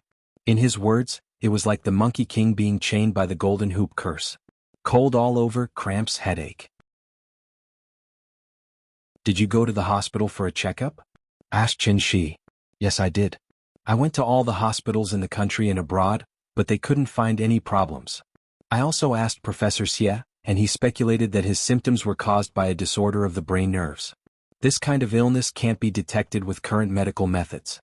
It can only be detected by the patient's own symptoms, so the doctors can't provide him with effective treatment. This situation has been going on for more than a year. He has been recuperating at home for the past year, but the situation is getting worse and worse. The headaches and cramps are becoming more and more frequent. You're an expert, so I want to ask you for advice on his behalf to see if there's any way to treat it.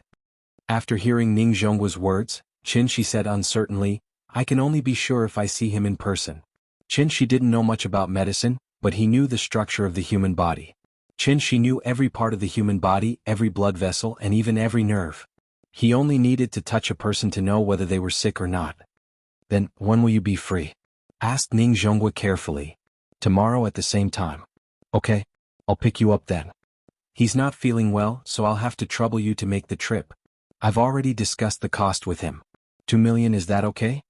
Hearing this, Qin was taken aback. When he saved Ning Zhongguo, he only received 100,000. He didn't expect Ning Zhongguo to increase the price by 20 times. It was really out of his expectations. Okay. Qin nodded. Now that his reputation had been established, his value should naturally rise as well. 2 million wasn't expensive.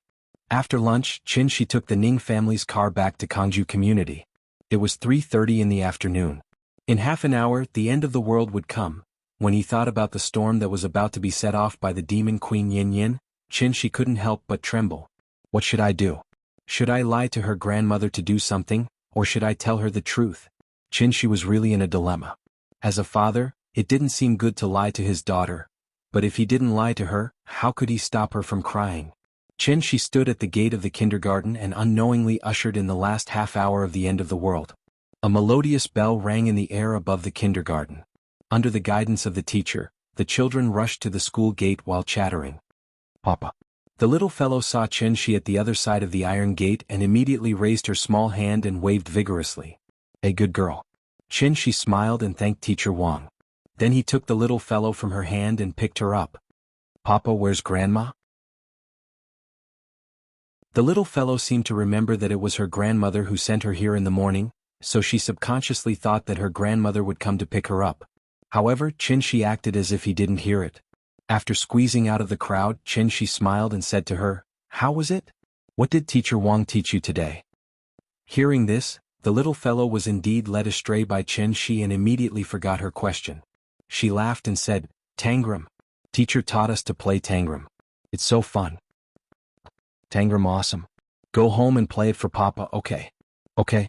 I know how to spell ducks, deer, and rabbits. Along the way, Qin kept changing the topic to distract Yin. The little fellow was amused by him along the way. Her small body sat on his arm and kept twisting and turning. She was still young, so naturally there was no way for her to tell. Papa's smile became more and more forced. Finally they arrived home. Qin took out the key to open the door. The little fellow immediately motioned for her father to put her down. Qin hesitated, but under the little fellow's constant urging, he bent down and put her down. Then, the little fellow immediately carried her school bag and ran to the kitchen. Grandma, I'm back. The little fellow ran to the kitchen and saw no one. So she immediately ran to the bedroom, hung herself on the doorknob and struggled to open the door. But after opening the door, the little fellow was stunned. The box where Grandma put the clothes was gone, and the thick stack of clothes next to the dressing table was also gone. The quilt was neatly folded, and the room was as clean as usual. It seemed that something was different from before, but she couldn't tell what was different. Grandma?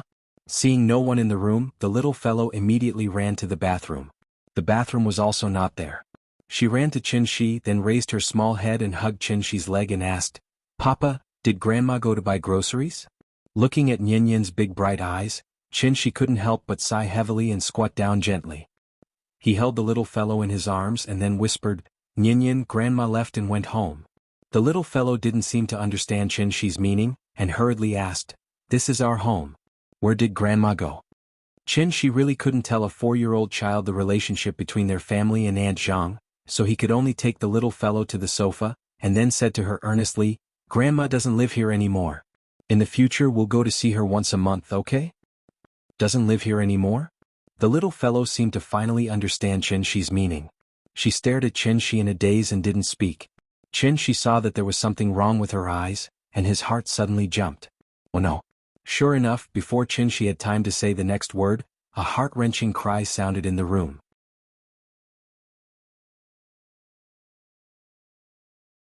Chapter 45. If there were tears, it was called crying. If there were silent tears, it was called crying.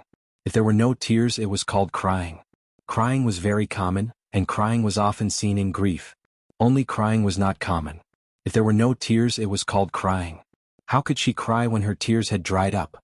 Qinshi misjudged one thing, which was what kind of blow Aunt Zhang's departure would have on the little girl. She sat sideways on Qinshi's lap, with her little head tightly leaning on Qinshi's chest. Her tears had already wet his clothes. Because she had cried for too long, her voice was a little hoarse. There was a sense of pain and despair in her crying, which made Qinshi's heart ache. Nyin, don't cry, okay? Grandma just went home. She has her own family. That's her home. Qinshi gently lifted the little girl's head and carefully wiped her tears. But Nyin couldn't say anything. Her eyes were tightly closed, and her little mouth opened involuntarily. She kept wailing, which was close to a roar from her throat. Although Qinshi had already mentally prepared himself, it was only at this moment that he truly understood what it meant to be in despair. There was no other way. No matter how he persuaded, the little girl didn't even listen to a word. From the moment she entered the door and found that Grandma had left, she had been crying for a full hour. Oh my God. Once a 4 or 5-year-old child cried, it was absolutely impossible to hit or scold her. If he hit or scolded her at this time, it would simply be a head-on confrontation. It was completely meaningless and stupid. Therefore, as a parent, he could only carefully comfort her. When she thought it through and was tired of crying, she would naturally calm down. Qinshi understood the principle, but when this really happened, he still felt a little helpless. This should be a situation that every parent would encounter. At this time, the patience of a parent was extremely important. In terms of patience, no one on earth was better than Qinshi. But the problem was, he couldn't bear it. Seeing the little girl's grief, Qinshi couldn't wait to make her faint. But what about after she fainted? She would still cry when she woke up. There was no other way. Qinshi could only hold the little girl in his arms and keep saying, "Daddy is still here. Daddy promises that every other month, Daddy will take you to see Grandma, okay?" The little fellow still did not respond. Qinshi repeated it over and over again. Finally, under his constant comforting, the little fellow's condition seemed to have stabilized a lot. Qinshi waited for a long time before she finally opened her mouth slowly. She sobbed and said in a hoarse voice, "Mama doesn't want me. Papa doesn't want me. Grandma doesn't want me either. Mama doesn't want me. Daddy doesn't want me. Grandma doesn't want me either." At that moment, Qinshi's tears were like a flood bursting a dike, rushing out. He hugged the little fellow tightly in his arms and said heavily, "Daddy is here, Daddy is here. Daddy won't go. Don't cry. Daddy will never leave you. I swear. Forever." Suddenly, there was a strange gust of wind in the room, and the picture album on the table was blown by the wind. The little fellow's watercolor pen was suddenly blown by the wind and rolled off the table, making tinkling sounds. Qinshi's heart ached. The little fellow finally stopped crying, because she was so tired that she fell asleep. Qinshi carried her to the bedroom, gently put her on the bed, and then gently covered her with the quilt. After going to the bathroom to get a hot towel to wipe the little fellow's face, Qinshi silently sat by the bed. It was almost August 15th, and the moonlight outside the window was getting brighter. He quietly looked up at the moon hanging in the sky, but there was an indescribable feeling in his eyes. "Even if I have to plow the earth, I will find you. Come back, go back to our home." The next morning, when the little fellow woke up, Qinshi had already made breakfast for her. However, he just went to the bathroom and was about to get a hot towel to wash the little fellow's face. The little fellow's loud cries came from the bedroom again. Crying when she woke up, this situation was a bit serious. Qinshi quickly ran to the living room to find his mobile phone, and then directly called Aunt Zhang. On the other side of the phone, after listening to Qinshi's story, Aunt Zhang immediately said with some blame, "Why didn't you call me yesterday?" Hearing this, Qinshi could only shake his head with a wry smile and explain, "Seeing her cry like that yesterday, I was already out of my wits. It didn't even occur to me that calling you was the best solution. Hey you child, hurry up and add me on WeChat, open a video call and I'll talk to her." WeChat. Qinshi was stunned. "Hey, why are you so out of touch with society? You're not as knowledgeable as an old woman like me. Hurry up, go and download one now. The WeChat ID is my phone number." After that, Aunt Zhang hung up the phone. Chen Shi quickly browsed through the application store. He used to be in the computer industry, so he had a certain understanding of WeChat. However, not long after WeChat was released, he left the Earth, so he did not expect WeChat to develop to its current scale. After Chen Shi downloaded and installed WeChat as quickly as possible, he immediately applied for a number and used the nickname Yen Yen. The photo was a photo of him and the little fellow. Aunt Zhang's nickname was Zhang San. As soon as Chen Shi sent out the application, she had already accepted it. Then Aunt Zhang sent a video call request. "Hurry up, let me see my granddaughter. How can you take care of a child like this? I'm so worried." As soon as the call connected, Aunt Zhang heard the crying from Chen Shi's side, so she quickly asked Chen Shi to pass the phone to the little fellow. Chen Shi trotted all the way into the bedroom with the phone. The little fellow was still sitting on the bed and crying. Chen Shi handed the phone over. When Aunt Zhang saw the little fellow's pitiful appearance, she immediately said loudly, "Oh, my good granddaughter. Don't cry, Grandma is here." Hearing that kind and familiar voice, the little fellow opened her eyes in confusion. Chen Shi sat next to her with the phone. At this time, the little fellow also saw Aunt Zhang on the screen, so she immediately stopped crying and shouted excitedly, "Grandma! Grandma! I miss you so much." "Good girl, Grandma misses you too. Don't cry, Grandma is distressed. Grandma, don't you want me anymore?" As she spoke, the little fellow could not help but feel sad. It seemed that she was about to cry out of grievance again. Seeing this, Aunt Zhang immediately said, "Silly child, what are you talking about? Isn't Grandma here? Your uncle is sick, so I have to come back to take care of him. Otherwise, he won't be able to recover, do you understand? If Grandma doesn't take care of Uncle, Uncle's illness won't be able to recover. Yin Yin, do you want Uncle to get better soon?" The little fellow hesitated for a moment, nodded and said softly, "Yes. Uncle will get better soon." After Aunt Zhang's patient comforting and explanation, the little fellow slowly untied the knot in her heart. Chen Shi watched from the side. When he saw the little fellow smile again, the big stone in his heart was finally put down. It was too scary.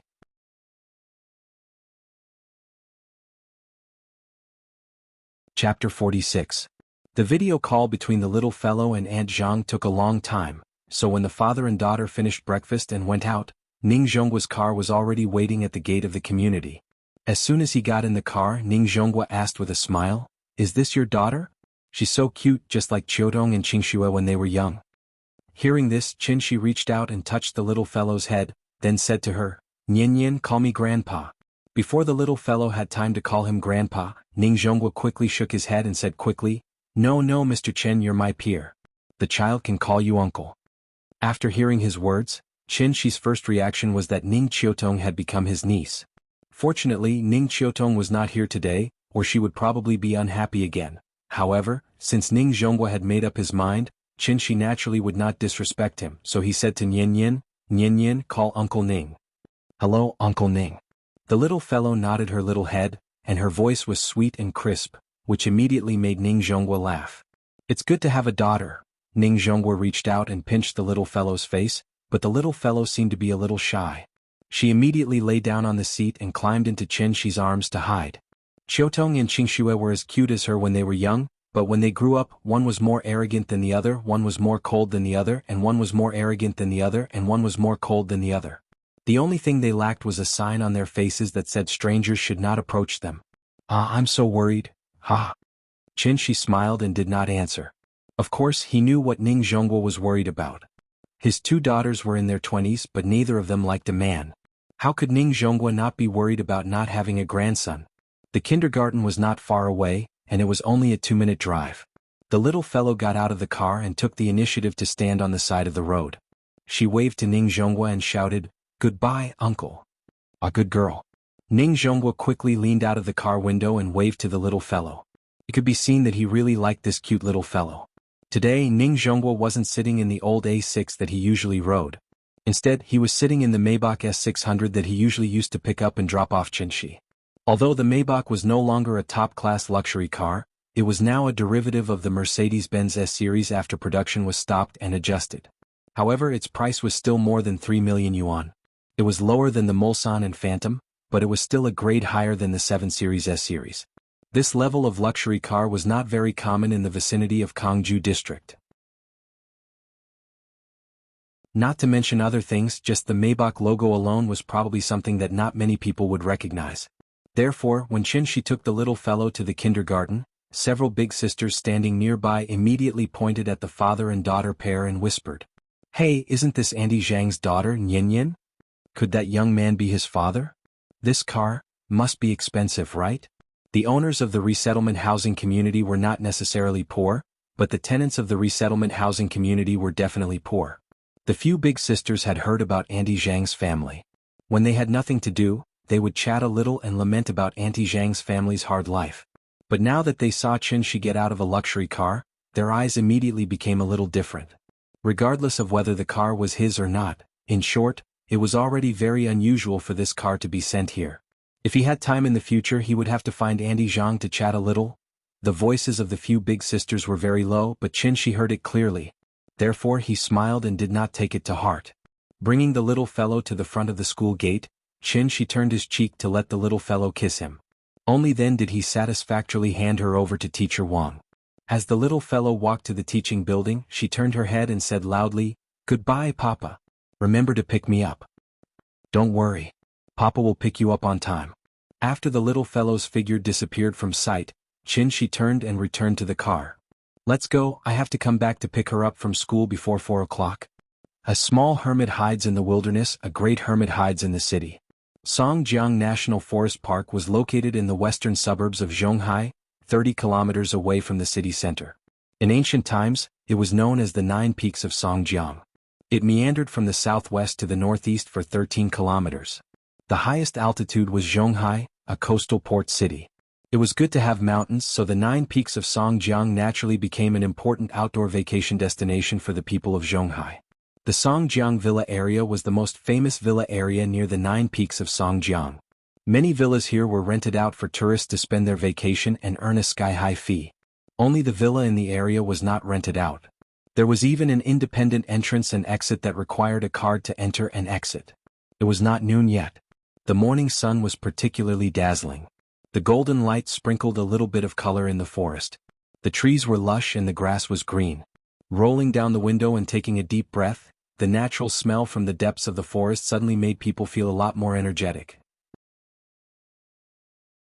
Qin silently felt for a moment and found that even the spiritual energy of heaven and earth here was richer than other places. It was indeed beneficial to the body if one stayed for a long time. Ning Zhonghua himself was in the upper circle of Zhonghai, so the guests he introduced were obviously rich and respectable. The car stopped in the garden. Ning Zhonghua took the lead to get out of the car and took the initiative to open the door for Qin Shi. In terms of housing prices, this place might not be as exaggerated as Jin City Resort, but it had an advantage that Jin City Resort could never compare to. A 500 square meter large garden with an outdoor swimming pool. Old Zhang really knows how to choose a place to raise people. Ning Zhonghua took a deep breath. Although it was not the first time he came here, he would always exclaim like this every time he came. Qin Shi did not follow. After getting out of the car, he stood in the same place and kept looking around. It seemed that he was very interested in this manner. Ning Zhonghua waited for him for a moment. When Qin Shi came over, he smiled and introduced him. "Mr. Qin, actually it's strange. Ever since old Zhang got this disease, he couldn't cure it no matter how hard he tried. But unexpectedly, as long as he lived here, his disease was effectively controlled, and the frequency of his attacks was significantly reduced." Qin Shi did not reply to him after getting out of the car. Ning Zhonghua saw that he did not seem to be listening at all, so he smiled awkwardly. Qin Shi was an expert, so naturally he would not be angry. After thinking for a while, Ning Zhonghua muttered to himself, "Could it be that this place is really good for raising people? Should I move here in the future?"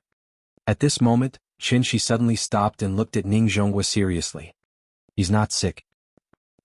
"Not sick? Mr. Qin, what do you mean? I don't understand." The sentence that came out of nowhere made Ning Zhonghua a little confused. Just as he was about to ask for more details, Qin Shi walked directly to the door of the villa.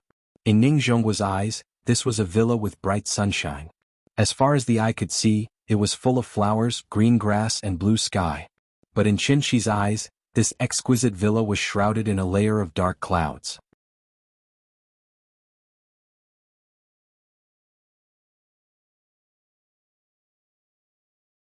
Seeing this, Ning Zhonghua immediately followed and asked with concern, "Old Zhang, what's the situation?" I'm fine. It's just an old problem. Cramp leg pain. Watch old Ning quickly sit down. I'll be fine in a while. Zhang Jiada's expression was very painful, but he still raised his head and squeezed out a very reluctant smile toward Ning Zhonghua. Only people who had cramps could understand Zhang Jiada's pain at the moment.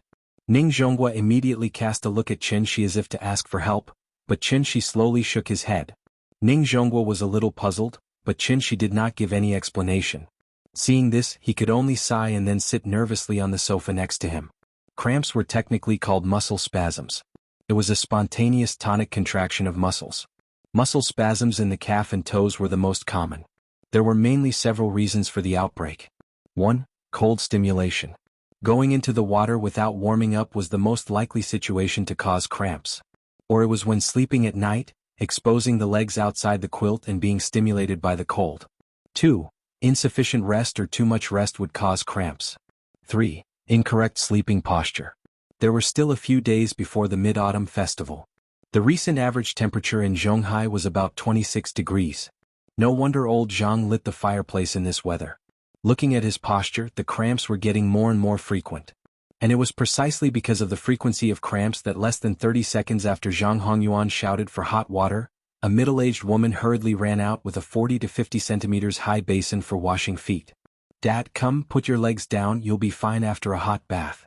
Zhang Hongyuan took the wooden bucket from the middle-aged woman, then squatted on the ground, immediately rolled up Zhang Jiada's trousers, and then carefully put his legs into the bucket. When cramps, even a slight movement would be very painful.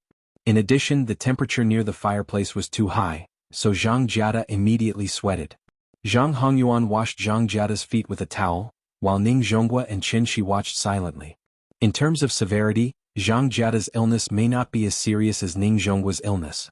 But his illness was simply a torment, so Ning Zhonghua frowned as he watched from the side. Zhang Hongyuan silently washed his father's feet, constantly wiping his calves with hot water. After more than 10 minutes, Zhang Jiada finally let out a long sigh and lay on the chair weakly. "Old Ning, I've embarrassed myself." Zhang Jiada recovered for a moment, then adjusted the back of the chair and said weakly. His chair was very high-end, like a wheelchair and a recliner. "How is it, do you feel better?" "Better, it's okay, I'm already used to it." After resting for a while, Zhang Jiada controlled the chair and slid it in front of Ning Zhonghua, and said helplessly, "Cramps in my calves are considered good. You haven't seen me when I have a headache, it's just that it makes people want to die. Old Ning, you don't know, because of this illness I'm now depressed. I'm not even human or ghost, I don't even dare to take a step out of the house, afraid that I'll get sick as soon as I go out." "Old Zhang?" Ning Zhonghua looked at him with a complicated expression. Just as he was about to comfort him and introduce Qin Shi to him, a sad look suddenly flashed in Zhang Jiada's eyes, and then he sighed softly and said, "I want to die." Hearing this, Ning Zhonghua's face suddenly changed and then he shouted angrily, "What nonsense are you talking about? Those who have cancer are not as sad as you are. I've already invited a miracle doctor for you, I don't believe that your illness can stump Mr. Chen." After that, Ning Zhonghua gestured to Qin Shi and said in a deep voice, "Mr. Chen, I'll have to trouble you to check on him." Zhang Jiada knew Ning Zhonghua's character very well, so when he saw Ning Zhonghua looking at the young man with a serious face and an expression of incomparable respect, he couldn't help but feel a glimmer of hope. Old Ning never joked about important matters. If this young man could make him so respectful, he must have some skills. Thinking of this, Zhang Jiada struggled to sit up and said politely, "Mr. Chen, let me tell you about my situation first." Hearing this, Qin Shi shook his head and said, "No, I already know about your situation." Zhang Jiada was stunned and asked suspiciously, You know about my illness?" "Yes."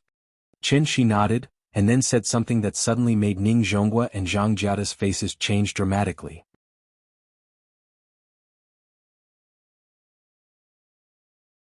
Chapter 48. "Mr. Chen, you're joking with us, right?" Because of the previous example, even if Ning Zhonghua felt that Qin Shi must have gone crazy, he didn't immediately refute him. Instead, he wanted to give him a way out. Zhang Jiada's expression changed. He opened his mouth slightly, wanting to say something. However, after thinking about it, he shook his head and sat back in his chair. If it weren't for the fact that old Ning found this young man, he would have kicked him out already. Qin Shi smiled and shook his head. He said with certainty, "I'm not joking." After that, Qin Shi looked around the mansion with interest. According to Ning Zhonghua's understanding of Qin Shi wasn't the kind of person who would speak without thinking. After much consideration, Ning Zhonghua asked cautiously, Mr. Qin, I believe you. But, can you be more specific with your words? You've seen old Zhang's condition but you said that he's not sick. We really can't understand this. After hearing this, Qin Shi looked away and asked Ning Zhonghua seriously, do you want to know why? Please give me a few pointers. Okay, but don't blame me for keeping you in suspense. Before that, I have to ask you a few questions. Qin Shi looked at Ning Zhonghua seriously. Please go ahead. First question, do you think there are ghosts in this world? After hearing this, Ning Zhonghua's expression suddenly changed. He asked with uncertainty, ghosts? After saying this, he couldn't help but look at Zhang Jiada. Zhang Jiada glared back at Ning Zhonghua unhappily, as if blaming him for finding him a charlatan. However, because of his understanding and trust of old Ning, Zhang Jiada had to suppress his anger for the time being. He wanted to see what the two of them were up to. Don't hesitate, just tell me your answer. Qin Shi didn't seem to notice Zhang Jiada's expression. Instead he asked Ning Zhonghua. Ning Zhonghua thought for a while and said hesitantly, maybe? Okay, let me ask you the second question. What do you think a ghost should look like? Ning Zhonghua was confused. He really didn't know what was wrong with Qin Shi today. If it weren't for the fact that his life was saved by Qin Shi, even he would have fallen out with him. Seeing that he did not respond, Qin Shi waited for a moment before asking his third question. Then what kind of abilities do you think ghosts should have? Forget it. Mr. Qin was a master. He wouldn't tease him for no reason. Having thought this through, Ning Zhonghua straightened his expression and answered seriously, the ghosts that I know can confuse people's hearts, transform into thousands of forms, fly in the sky and burrow into the ground, and do everything, except for being afraid of sunlight? But it seems that some ghosts are not afraid of sunlight. I heard that they appear during the day? Then where did you learn all this? Some legends passed down by word of mouth as well as magazines, movies and TV shows. Alright, I'm done with my questions. Qin Shi nodded with satisfaction, then smiled again and said, now it's my turn to answer your questions. Please. After the 4 questions were asked, even Zhang Jiada's curiosity was piqued by Qin Shi. He couldn't help but lean forward, ready to hear what Qin Shi would say next. However, Qin Shi's next sentence stunned Ning Zhonghua and Zhang Jiada. I can tell you clearly that there are no ghosts in this world. To be precise, there are no ghosts in this world like you think. The ghosts that you understand are just an existence that is infinitely exaggerated because of the natural fear of the unknown. Ghosts, to be precise, are ghosts. What is a ghost? Humans have 3 spiritual souls and 7 physical souls. After a person dies, the 7 physical souls disperse first. Then the heaven soul ascends to heaven, the earth soul enters the earth, and the life soul enters the cycle of reincarnation. The heaven soul is yang, the earth soul is yin, and the life soul is yang. Therefore the earth soul is the ghost.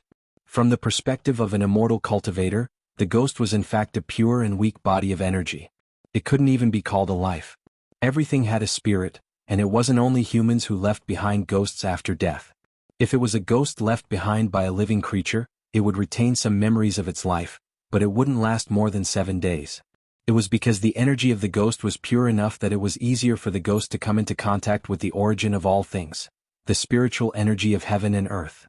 Taking a human as an example, if not long after a person's death, his soul would coincidentally drift to a place with dense heaven and earth spiritual chi, then it was very likely that he would fuse with the heaven and earth spiritual chi and become an even more powerful form of energy in the world. The ghost wasn't scary because they were just weak mortals, animals, or even plants when they were alive. A little bit of spiritual energy of heaven and earth only provided them with a chance to continue living in the world. When the spiritual energy of heaven and earth was exhausted, it was the time for them to truly disappear. As a body of pure energy, normal people couldn't see the ghost under normal circumstances. However, if the ghost suddenly gathered too much yin energy for some unknown reason, it would cause the ghost's body to materialize. It was because of this that normal people could see the ghost. And this was also the origin of the ghost legends in the world. After Qin Shi's simple explanation, Ning Zhonghua and Zhang Jiada were still a little confused. They really didn't understand what Qin Shi was trying to say. Therefore, Ning Zhonghua asked seriously, Mr. Qin, whether it's a ghost or a ghost, we're not interested in these mysterious things at all. We just want to know if you can cure old Zhang's illness. His tone was still very polite, but there was a hint of impatience in his words. He was obviously a little impatient. Thinking about it, they weren't immortal cultivators after all. Therefore, no matter how Qin Shi explained, They couldn't understand this level of things. Forget it. I said he's not sick. Since you don't understand, I'll just show you. After saying that, Qin Shi suddenly raised his hands and quickly made a hand sign, hitting a cup of water next to him. Then he stretched out his finger and touched the water. He dipped his finger in the water and accurately sprinkled the water droplets on Ning Zhonghua and Zhang Jiada's eyes. Ning Zhonghua's eyes were stimulated. Just as he was about to reach out and wipe the water droplets, Qin Shi's voice came from the side. Don't wipe it. Before this water droplet dries up, you can see the ghost's true appearance. Out of trust for Qin Shi, Ning Zhonghua stopped what he was doing. After blinking a few times and adapting to the sudden stimulus, he opened his eyes again. However, immediately after that, Ning Zhonghua was so scared that his whole body trembled. Like a frightened cat, he curled up on the sofa and couldn't help but scream at the same time. In the living room that was more than 6 meters tall, there was actually a dense cloud of black fog floating in the air. The black fog kept changing its shape, as if it was hiding thousands of human faces, baring their fangs and brandishing their claws in the air. This was the ghost.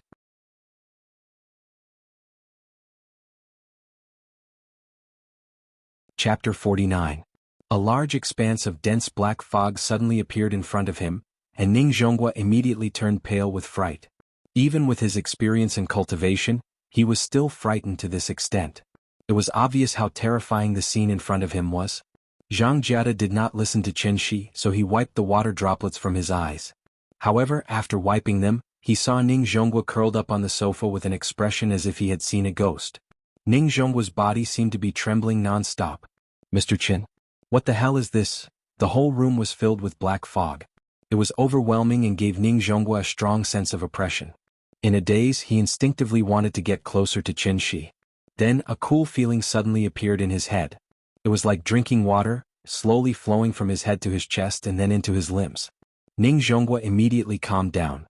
Ning Zhonghua quickly turned his head and found that Qin Shi had put his hand on his shoulder and was using his eyes to tell him not to be afraid. Don't be afraid. These are ghosts. Qin Shi comforted him and then slowly explained, ghosts have long lost their minds. They can't even be considered living creatures. Naturally, they won't hurt anyone for no reason. Oh, okay. Ning Zhonghua had some lingering fear. Obviously, the scene in front of him had completely exceeded his worldview. However, because Qin Shi was there, he was no longer so afraid. He tried to suppress his fear and asked seriously, Mr. Qin, old Zhang's illness, is it because of these things? Yes. Qin Shi nodded. I understand what you mean. Ning Zhonghua looked at Zhang Jiada with a complicated expression. At this time, Zhang Jiada was almost confused by Ning Zhonghua and Qin Shi's echo. What was old Ning trying to do? Seeing that Zhang Jiada was still in a daze, Ning Zhonghua pleaded on his behalf. Mr. Qin, please help him open his eyes again. After that, Ning Zhonghua quickly looked at Zhang Jiada and said seriously, Old Zhang, don't wipe it off again. Trust me, we've been friends for so many years, I won't lie to you. Zhang Jiada and Ning Zhonghua looked at each other. Seeing that he wasn't joking at all, Zhang Jiada nodded and said hesitantly, Mr. Qin, please, open my eyes. He forced himself to say this and it was also very awkward. Qin Shi smiled and didn't argue with him. Thus, Qin Shi cast another spell and threw the water droplets onto Zhang Jiada's eyes. 5 seconds later.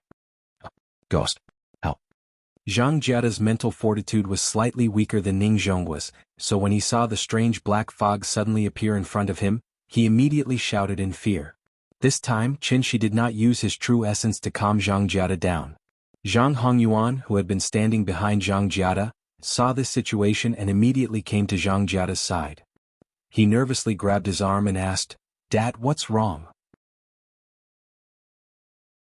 It's broad daylight, how can there be ghosts? After that, he suddenly became angry and pointed at Qin Shi and roared, What did you do to my dad? Hongyuan, don't be rude. Qin Shi didn't react, but Ning Zhonghua immediately stopped him. This scene had also happened in his family before. At this moment, Ning Zhonghua somewhat understood Qin Shi's strange behavior before. After all, their understanding of this world was still too one-sided. Zhang Hongyuan glared at Qin Shi with an almost hostile gaze. After hearing Ning Zhonghua's scolding, he had no choice but to swallow the words that were about to come out of his mouth. Ning Zhonghua was not someone he could offend. Dad, what's wrong? Are you okay? Zhang Hongyuan squatted in front of Zhang Jiada. This filial son was still carefully comforting his father as usual. Zhang Jiada's expression changed.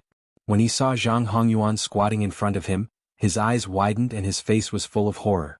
Because he was so scared, he couldn't even speak a complete sentence. Hong Yuan? You, Dad? It's me, what's wrong with you? There's something behind you. Zhang Jiada suddenly roared. His body trembled violently, and he suddenly flipped over from the chair and fell hard to the ground. Something? Zhang Hongyuan was a little confused. He turned around and looked behind him, but he didn't see anything.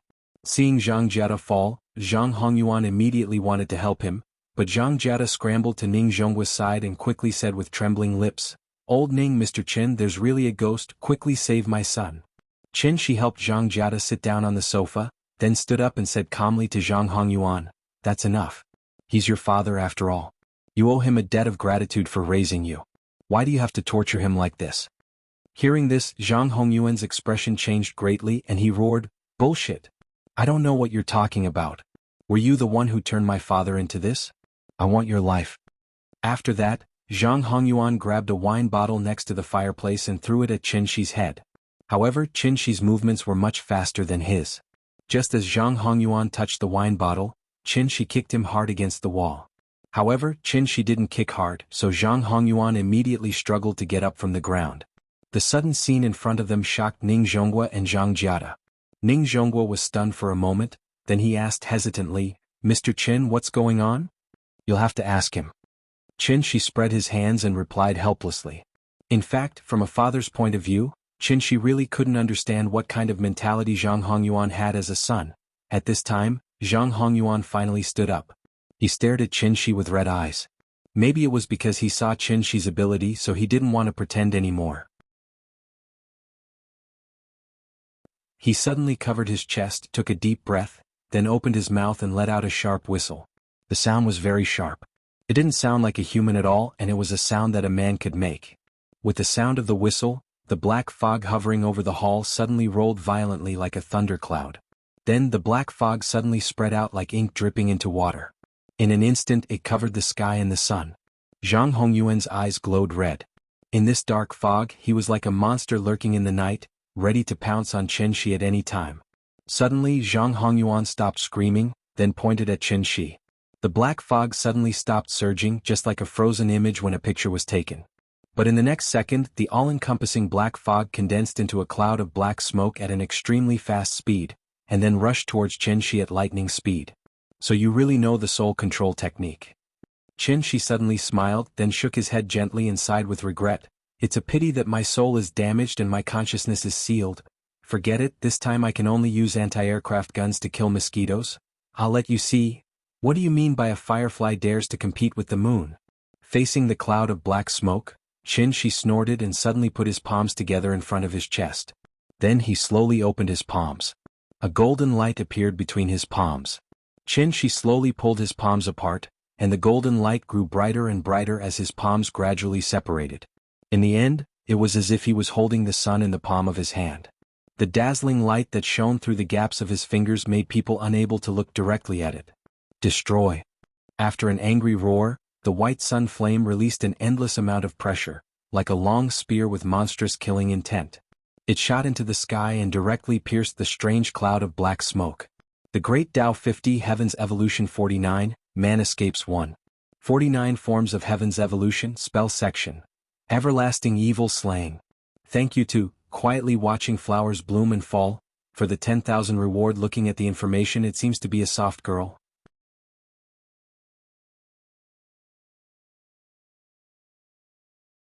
Chapter 50. Like snow meeting the scorching sun, the black smoke was instantly swallowed up by the golden light under the strong light that could illuminate all the darkness in the world. Then everything returned to silence. Ning Zhonggua rubbed his sore eyes. When he came back to his senses, he regretted wiping away the water droplets. The hall returned to how it was when he first walked in. Nothing seemed to have changed. Except Zhang Hongyuan. He stood in front of the fireplace with his hand on his chest. He kept coughing up blood as if he had suffered a serious internal injury. Seeing him in pain, Zhang Jiada couldn't care less about his fear. He immediately shouted, "Hongyuan, you!" Seeing this, Qin Shi looked back at Zhang Jiada and explained with a complicated expression, "I didn't hurt him. I just destroyed the spirits he collected over the years." "You're not sick." The reason why you have cramps, headaches, and chills is actually because these spirits invaded your body under his control. And he himself, because of the spirit control spell that he learned from somewhere, he forcibly controlled these spirits in an inappropriate way. He wasted his energy for nothing. I think. She did not finish his sentence, but his meaning was obvious. The room quieted down. No one spoke again.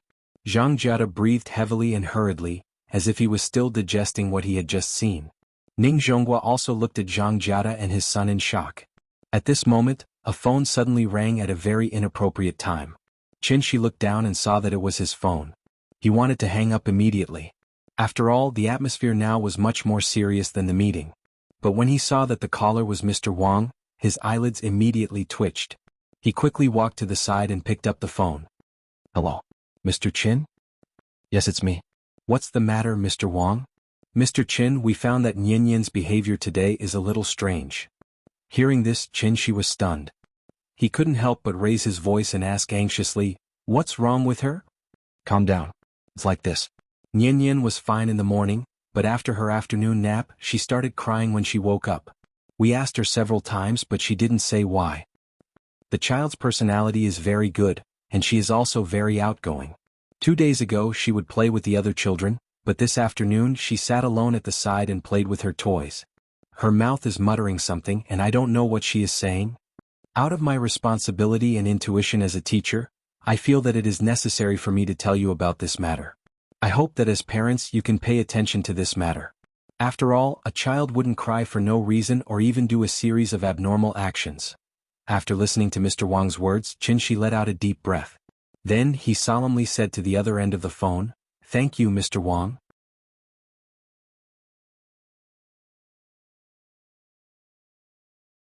He did not consider whether his education method was right at all. Because in Shi's mind he only cared about one problem, and that was whether Nianyan was happy or not. As long as Nianyan was happy, then okay, everything was fine. He was so capricious. When Shi came to the class where the little girl was, she was alone in the corner of the class stacking building blocks. Because she rarely went out to play since she was a child, Nianyan always longed for the outside world. She was never afraid of strangers or new environments. But today she was silently hiding in the corner alone. She looked like the last time when Shi did not pick her up on time. Shi felt a little guilty, so after quietly saying hello to Teacher Wang, he went directly into the class. The little girl seemed to notice that there was someone behind her, so she turned her little head and just happened to meet Shi's eyes. She was stunned for a moment, then suddenly turned around and threw herself into Shi's arms. Because her movement was too big, her leg accidentally kicked the building block castle on the ground, and the castle fell to the ground in an instant. The little girl put her little head on Shi's waist, and without saying a word, she just hugged Shi tightly. Shi touched the back of her head and whispered softly in her ear, "Let's go, Dad will take you to Grandma now."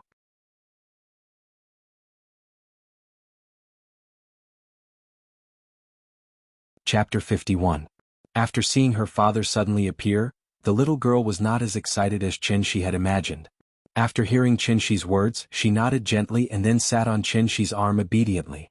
She wrapped her little arms around Shi's neck and then turned to look at the other children in the classroom. Generally, kindergarten did not allow parents to enter the kindergarten, mainly because they were afraid that the parents would affect the mood of the other children and make them start to miss their parents. However, based on the little girl's current situation, it was obvious that she had some psychological problems, so Teacher Wang immediately said to the other children, "Nianyan will only come back after taking a few days off. Everyone come and say goodbye to her." "Goodbye." "Goodbye, Nianyan. We'll wait for you to come back." The children raised their little hands and waved at the little girl. Seeing this, Nianyan also raised her little hand. She gently waved her hand, and then somewhat embarrassedly lay on Shi's shoulder, hiding her little face. Shi looked at the group of enthusiastic children and smiled as he responded for Nianyan, "Thank you, everyone. Goodbye." After that he walked out of the kindergarten with Nianyan. Ning Zhonghua's car was still parked outside. He had also bought the plane tickets for Shi. They would fly to Chengdu at 5:40 p.m. and arrive at 9 p.m. The little girl was already 4 years old, so she also needed to buy a child's ticket and a household register to board the plane. Chen Yin's household register was in Shi's household register. Shi only discovered this when he came back. People without children might not know that it was actually very troublesome to register a child's household register. In order to register a child's household register, one must first have a marriage certificate and then go to the woman's household register to apply for a birth permit. After the child was born, one still needed to apply for the child's birth certificate at the hospital, which was the birth certificate. Finally, one could register the child's household register at the police station where the parents were registered. It was naturally more troublesome to give birth to a child out of wedlock, which was the so-called birth of a child without marriage. If a woman wanted to register her child as an unmarried mother, she would first have to go to the family planning department to pay a fine. Without a marriage certificate, she would not be able to apply for a birth permit. Only after paying the fine could she apply for a certificate of illegitimate birth. At the same time, the woman would also need to provide a paternity test between the child and the father. Specific regulations may vary from place to place. It was precisely because of this that single mothers were sometimes really pitiful. The man was irresponsible and disappeared after getting pregnant, leaving behind an insensible unmarried woman with a big belly. Other than being discriminated against all day long, she was also made difficult by the law. After all, the fine was not cheap and the man had run away. Where were they supposed to go for a paternity test? Qin Shi and Qin Ruoying did not have a marriage certificate. And Qin Shi didn't know much about this. Therefore, he had never even thought about why Nian Yan's household register was in his household register. It was as if everything was so natural. It was as it should have been. Qin Shi took Nian Yan home first to get the household register and ID card, and then a change of clothes. People will always have unrealistic fantasies. Because he was worried that Ying might suddenly come back while they were away, in order to reassure himself, Qin Shi carefully pasted a note on the door. "I'm on a long trip and will be back in 5 days." Although Qin Shi knew that it was almost impossible, he even pasted notes on the table in the living room and the dressing table in the bedroom just in case. Later, he took the little fellow and reluctantly got into Ning Zhongguo's car.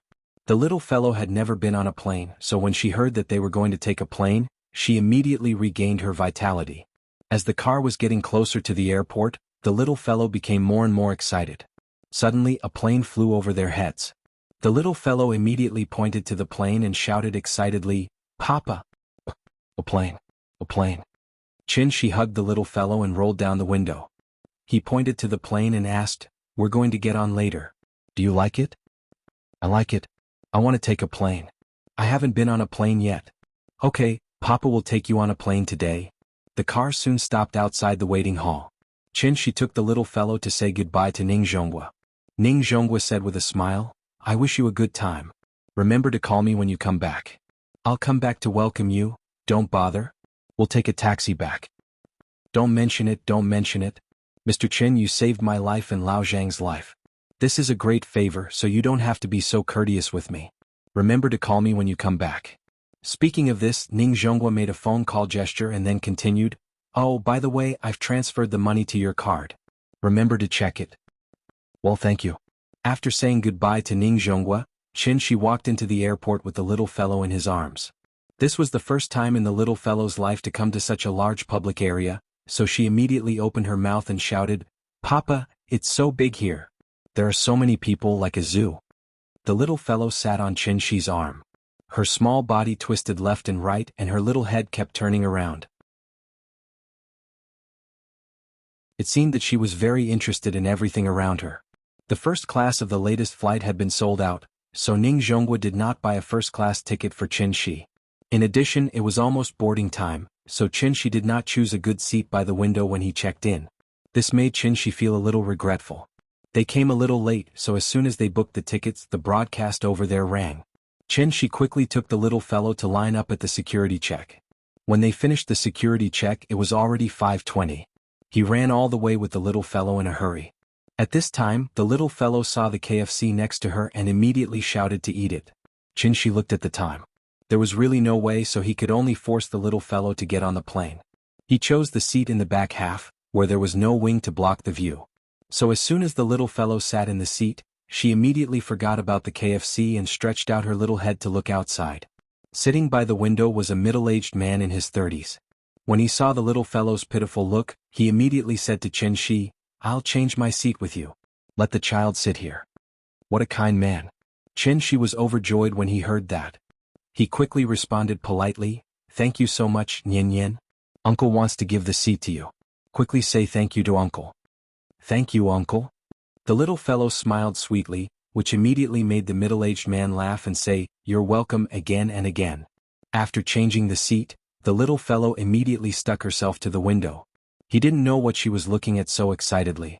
In the process of the plane heading to the runway, the little fellow was excited, so she shouted.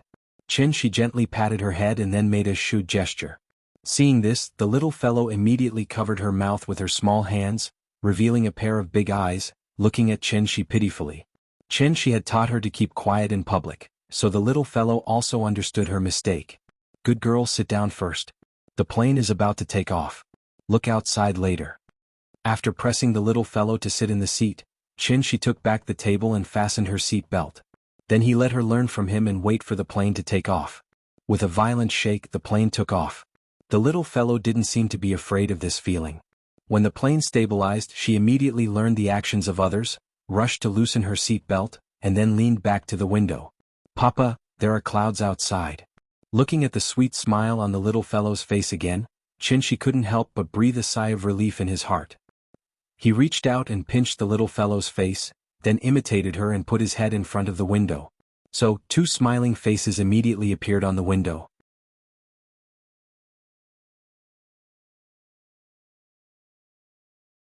Chapter 52. It wasn't just the wine that made me cry last night. It wasn't just your gentleness that made me reluctant to leave. How much longer do we have to walk? Hold my hand. The song Chengdu blew up the whole country and made many people recognize Chengdu. For people who wandered outside, everyone had a Chengdu in their hearts. It was not just a city, but also a memory that was treasured in their hearts. She had never been to Chengdu, so his impression of it was a little one-sided.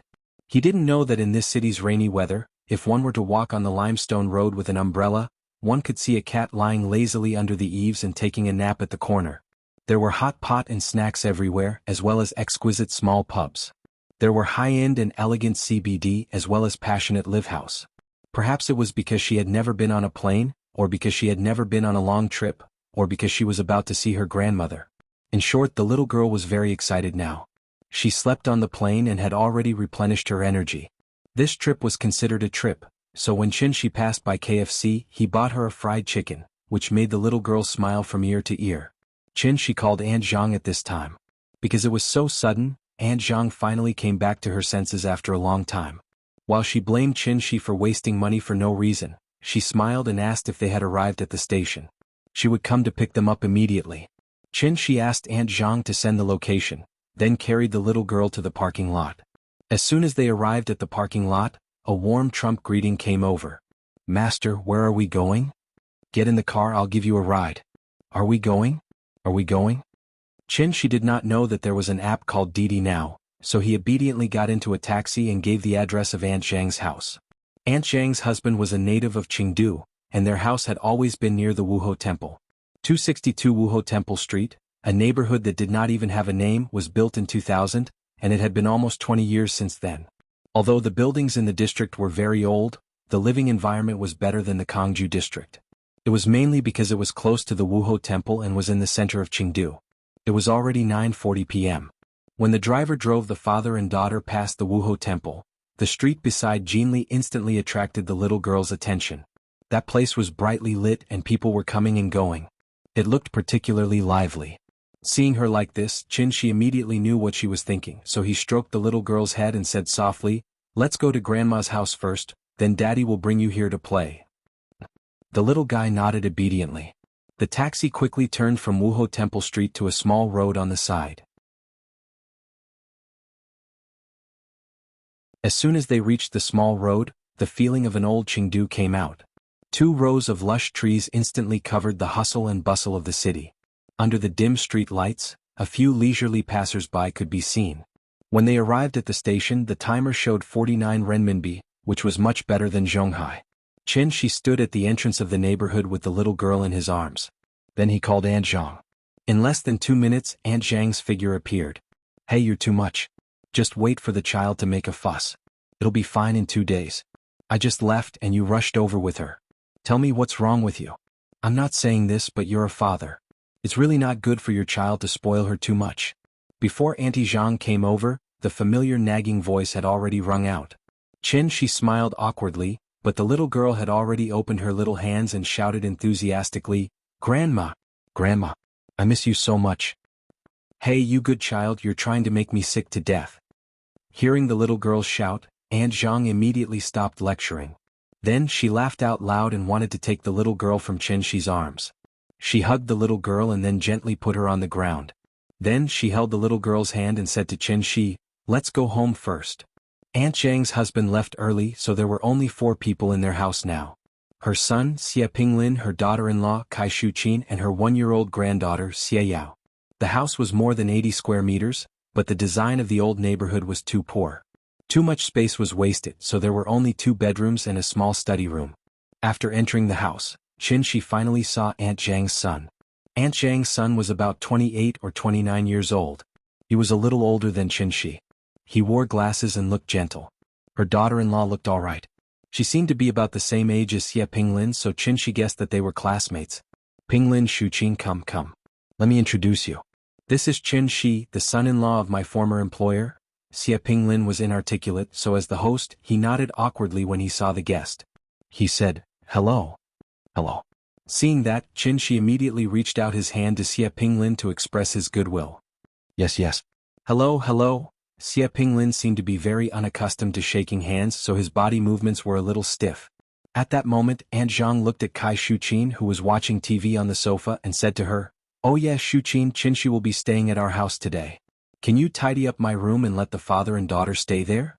I'll stay in the study room later." Hearing that, Chen Shi immediately said, "Aunt Zhang, there's no need to trouble yourself. It's a trip. I'll bring the child out and get a room later." "How can that be? Don't you need money to get a room?" Aunt Zhang scolded Chen Shi. Then she advised him earnestly, "It's not easy for you to take care of the child alone. Save as much as you can, understand?" Chen Shi saw the serious look on Aunt Zhang's face, so she nodded and said, "Okay, I'll listen to you. Come. Don't just talk. You're guests from afar. Come take a seat." Aunt Zhang invited Chen Shi to the sofa, only to find that Kai Shuqin was still sitting on the sofa and watching TV. She glared at Kai Shuqin unhappily and said, "Shuqin, what are you waiting for?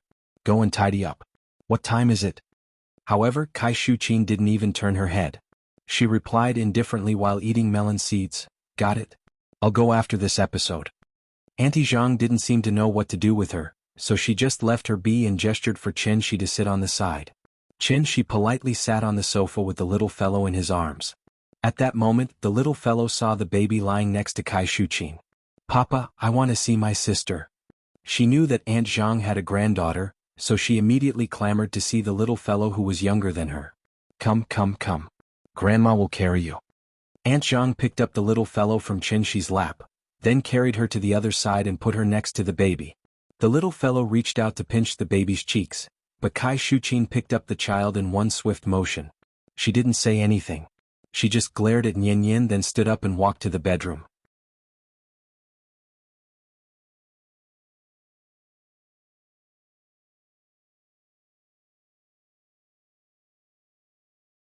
"Not to mention that you didn't take a single cent when you came back. It hasn't even been 2 days and you're already asking someone to stay at your house. What, do you really think this is a hotel? Little Chin. How can you say that? That's my mother. It's our duty to take care of her." "Should? What about the one outside? Is that what you should do? She's here to travel. She won't be staying here for more than a few days. Don't you need money to eat, drink, and play? If your mother doesn't ask you to take time off to play with them tomorrow, I, Kai Shuqin, will write my name backwards." "Shuqin, how can you be like this? They're just playing for a few days. As the host, we should entertain them. How much can this cost you?" "How much? You've seen the current housing prices in Chengdu. If we don't save money to buy a house, can we still afford it in the future? As a man, your salary is not as high as mine. Your daughter is 1 year old and your family has lived in this house for decades. Do you have to live here until your daughter gets married before you're satisfied?" The more the woman spoke, the louder her voice became. She seemed to be getting more and more agitated. When Chen Shi heard this, he did not want to listen anymore, so he simply used his vital essence to block his ears. The next morning, Xie Pinglin was about to leave for work after breakfast. At this moment, Aunt Zhang called out to him. "Pinglin, Chen Shi came all the way here. He hasn't been to Chengdu before. Why don't you not go to work today and take the father and daughter to Jinli Wuho Temple, Chuanxi Road, Qingyang Palace, or something? Hearing this, Xie Pinglin's expression immediately turned bitter.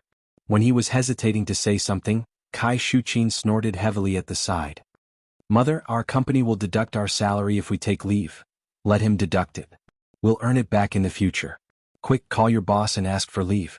Just say that I'm sick and you have to stay at home to take care of me. Will that do? Mother. Xie Pinglin was in a difficult position, but he did not dare to reject his mother's request directly. He turned back to look at Kai Shuqin, only to find that she was already carrying her bag and preparing to go to work. At this moment, Qinshi smiled and patted the little girl's head, asking, Nian, Daddy will take you to Happy Valley later, okay? The little girl held the spoon and smiled sweetly. Qinshi then turned to Auntie Zhang and said, I won't trouble Xie bro, I'll take the child to Happy Valley later. Auntie Zhang, you can't just take care of us, you can't just let two men take a child to an amusement park, right? Aunt Zhang thought about it and nodded. She said to Xie Pinglin, then you go to work. Come back early in the afternoon and take them to eat hot pot in the evening. This little girl can eat spicy food. As she said that, Aunt Zhang rubbed the little girl's head.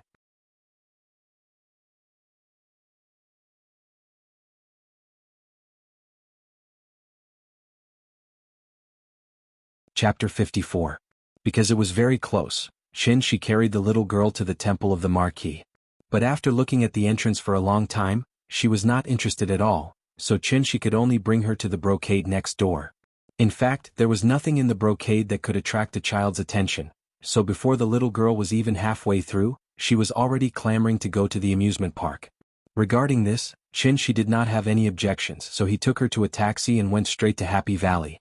Once they entered Happy Valley, when the little girl saw the huge toy castle at the entrance, she immediately became excited. Because she was not even 1.2 meters tall, she did not even need to buy a ticket. But the price was she could not play most of the rides. She only found out after coming here that most of the rides in Happy Valley required children to be at least 1.2 meters tall to play. The roller coaster looked exciting and fun, but it was not a ride that children could play. With no other choice, she could only hold her and stand by the side watching the others play. It was not that there were no children's rides such as the merry-go-round, small train, sightseeing wheel, crazy bus, and so on were very popular with children. It was just that the little girl wanted to ride the roller coaster, so Qinshi had no choice but to coax and trick her to play all the children's rides.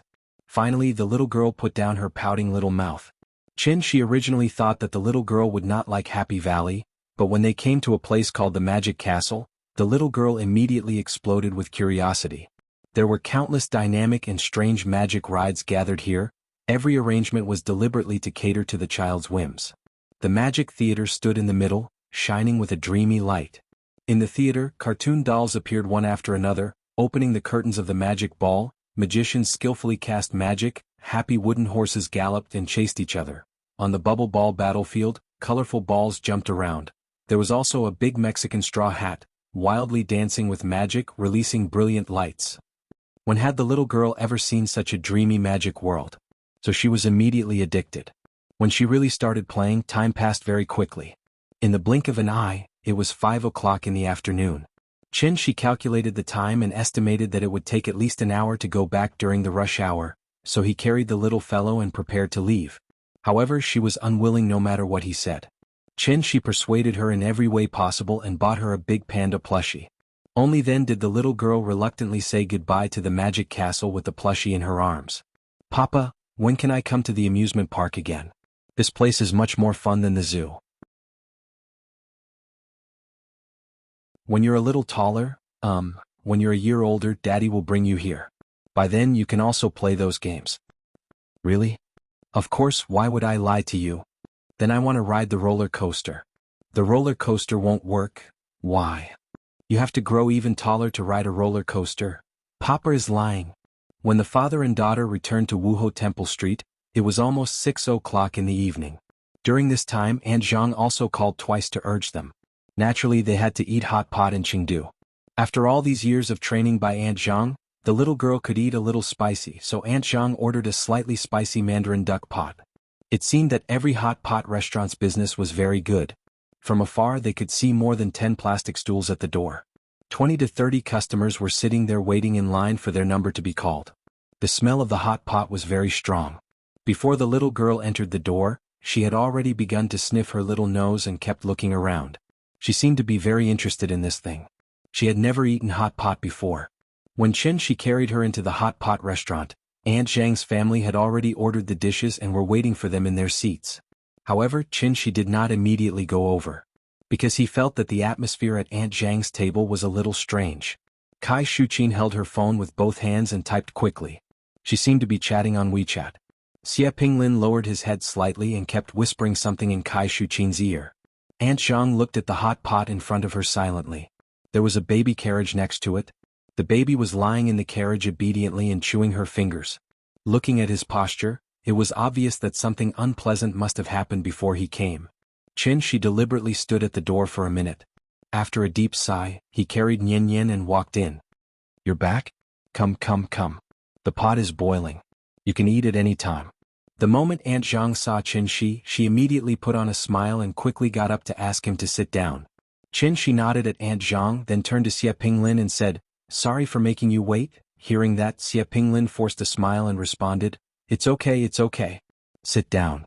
I don't know if you like these dishes. I'll show you the menu, okay?" After saying that, Xie Pinglin turned sideways and was about to ask the waiter to bring the menu over. However, at that moment, Kai Shuqin secretly kicked him under the table. Xie Pinglin was not a shrewd person, so it immediately showed on his face. Therefore he could only turn sideways a little awkwardly. He wanted to say something, but it was as if someone had suddenly grabbed his throat. Aunt Zhang did not seem to notice this. At that moment, she stood up and gently pressed Xie Pinglin's hand down.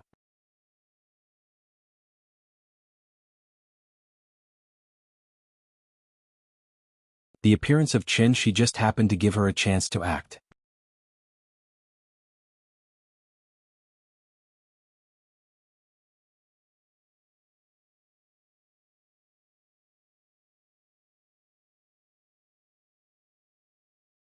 She can even take care of Nian, a child who has no blood relationship with her and has no employment relationship with her, let alone her own daughter-in-law and granddaughter.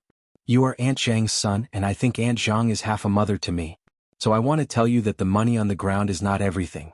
I owe her too much, and I will slowly pay it back in the future. You know your mother's character. If I give this money to her directly, she will definitely not accept it. She will even help me save it in case I have no one to rely on in the future.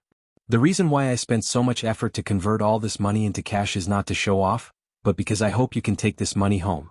In the process of her asking you to deposit the money in the bank and transfer it to me, you can persuade her to accept this money with a clear conscience. You are a man, the head of the family. Do you understand what I mean?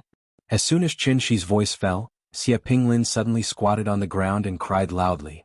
On one side was his mother, and on the other side was his wife who gave birth to his child. No matter how poor her conditions were, she always complained all day, but she never left him. If both of them fell into the water at the same time, who should he save? This was a big problem in the world. When faced with this problem, if he easily made the decision to choose one side and give up the other, then he would be truly childish, hopelessly childish. There was nothing that could not be adjusted between family members.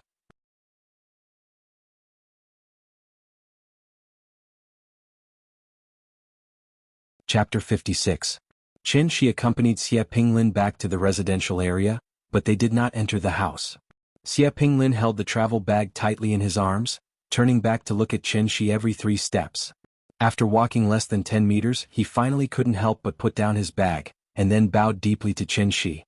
Shi could only smile helplessly and said to the little girl, "Goodbye, uncle. We're going to see the Buddha."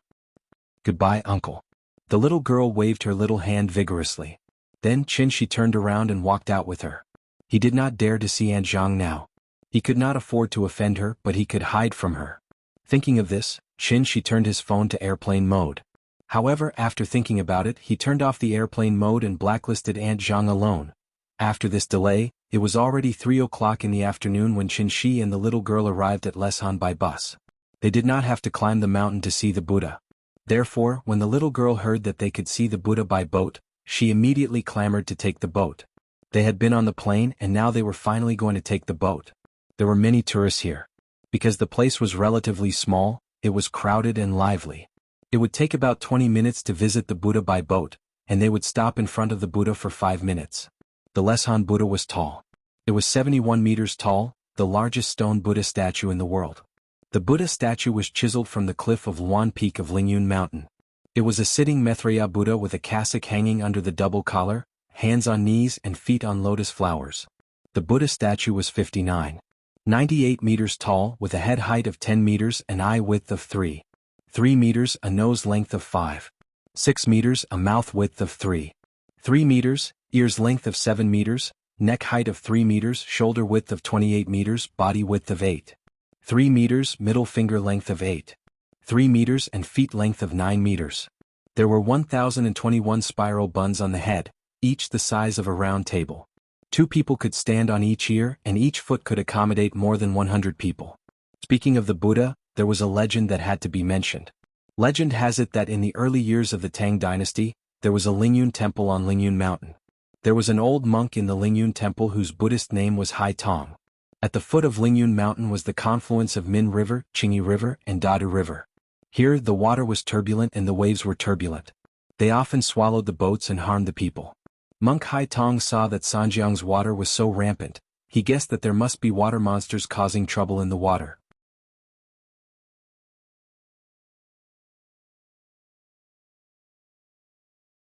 After checking with his mobile phone, he realized that in the hearts of the people of Sichuan, the snacks in Leshan were the real attraction.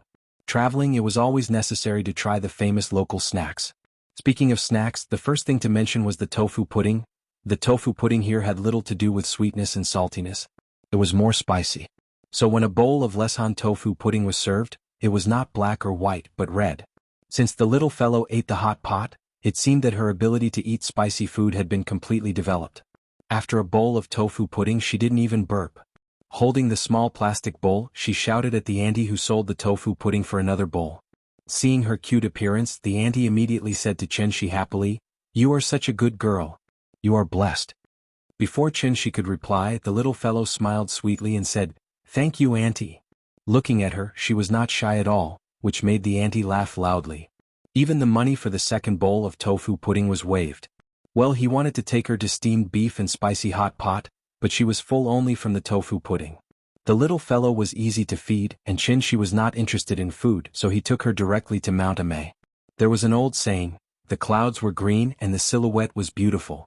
It was like a moth's eyebrows, thin and long, beautiful and gorgeous, so it was named Mount Amei. Chen-shi used to be a hardcore fan of Mr. Jin Yong, so he had been looking forward to Mount Amei for a long time. From the Buddha to Mount Amei, it was only a distance of more than 40 kilometers. After arriving at Mount Amei, Chen-shi checked the guide and found that it would take at least 11 hours to walk around Mount Amei, and the most beautiful scenery of Mount Amei was in Jinding: sunrise, sea of clouds, Buddha's light, and holy lamps. Unfortunately, the mountain was too big, so if he wanted to see the sunrise he had to live on the mountain. There were many tourists here, so Chen-shi naturally couldn't run as fast as he could, so he had to check all the hotels in Jinding, only to find that the rooms were already full. He had no choice but to look at the hotels at the foot of the mountain again, and prepared to take the little fellow up the mountain tomorrow. Since he said that he would take the little fellow to be extravagant, Chen-shi naturally would not be soft-hearted, so he quickly chose a luxurious hot spring villa that cost more than 5,000 yuan a night. In the villa area of the 5-star hotel, there was a detached small courtyard of more than 200 square meters.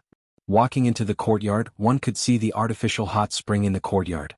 Although it was an artificial hot spring, it was exquisite and elegant. It looked antique and charming, which made Chen-shi very satisfied. As soon as the little fellow stepped into the courtyard, she was immediately attracted by the hot spring. "Papa, I want to soak in the hot spring. Soak in the hot spring." She excitedly dragged Chen-shi to the hot spring, and couldn't wait to jump in immediately. "Good girl, go into the room and change your swimsuit first and then you can go into the water, okay?" Chen-shi pulled her and didn't let her run around. But the little fellow didn't listen. She dragged Chen-shi's hand and fell down at a 45-degree angle, as if she wanted to drag Chen-shi forward with her weight. "Good girl, don't make trouble. The hot spring water hasn't been heated yet. Change your clothes first." Seeing this, Chen-shi had to pick up the little fellow and tickle her twice, which made her giggle. Finally, she stopped complaining about soaking in the hot spring. The night was beautiful and the small courtyard was melodious. Although it was not the Mid-Autumn festival yet, a cold full moon had been hanging in the sky, sprinkling a silver light on the ground. The father and daughter changed into swimsuits. The little fellow was wearing a pink one-piece swimsuit, and she was wearing a small bath cap on her head, which looked very cute. She stretched out her feet to feel the water temperature and found that the temperature was a little high, so she could only slowly put her feet in the water, then her legs and waist. After getting used to it, the little fellow completely put herself in the hot spring with white steam rising. Only her small head was exposed, and her smiling face was blooming like a flower. She soaked for a while and seemed to get used to the temperature of the water, but suddenly stood up from the water. When Qin was wondering what she wanted to do, he saw that she began to scoop water with both hands and splashed it on herself again and again. Seeing this, Qin naturally did not want to be outdone and immediately scooped water to fight back. The father and daughter had a water fight in the hot spring. In the quiet courtyard like a paradise, the little fellow's giggles suddenly sounded. Qin was busy playing with the little fellow, so he didn't notice that his mobile phone in the bedroom suddenly vibrated. It was a WeChat message from Aunt Zhang. There were only 3 words.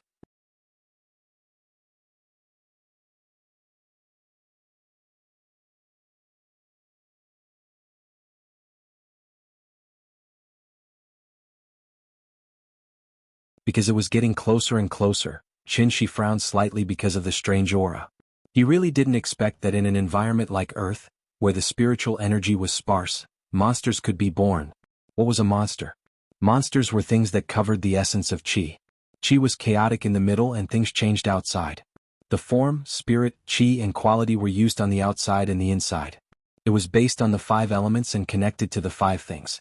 Although the rise and fall of information and change everything, it could be discussed in terms of the phenomenon of reconciliation and blame.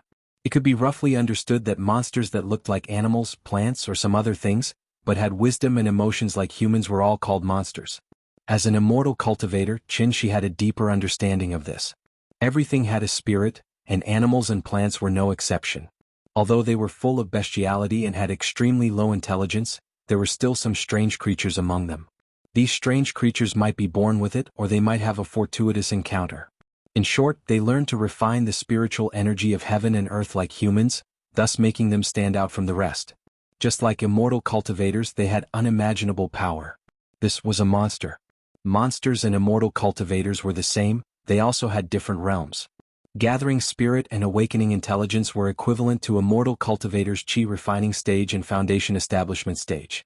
And the reason why Qin was attracted to this place was because there was a monster in the awakening intelligence stage here. On a planet like Earth that lacked spiritual energy, there was actually a monster whose cultivation was equivalent to the foundation establishment stage. This was obviously enough to arouse Qin's curiosity. As he got closer and closer to the monster's aura that ordinary people couldn't detect became stronger and stronger. After passing through a forest, Qin finally saw the monster's body on a huge rock that was comparable to a public bus. It stood on the huge rock, its head was raised high, as if it was looking up at the full moon in the sky. The cold moonlight shone on the bottom of the valley, and the monster's shadow was elongated. Explanation: I found that many readers of QQ Browser and QQ Reading are urging me to update. Thank you for your support. This is my new book and it only has 130,000 words. It was first published on Qidian, and my new book period is not over yet. There will be continuous recommendations for new books. If my word count is too high, it will be published in a short period of time. Then I won't have any follow-up recommendations and the results will be fixed as before. So, don't compare me to the authors of QQ Reading because the types of books are different, so the first website is also different.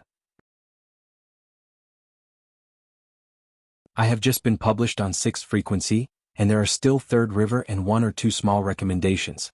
I will only be published after the first page is strongly recommended. This process will probably last for another month. So, I'll have to trouble you to rest first. It's useless to urge me because Qidian's books are arranged this way.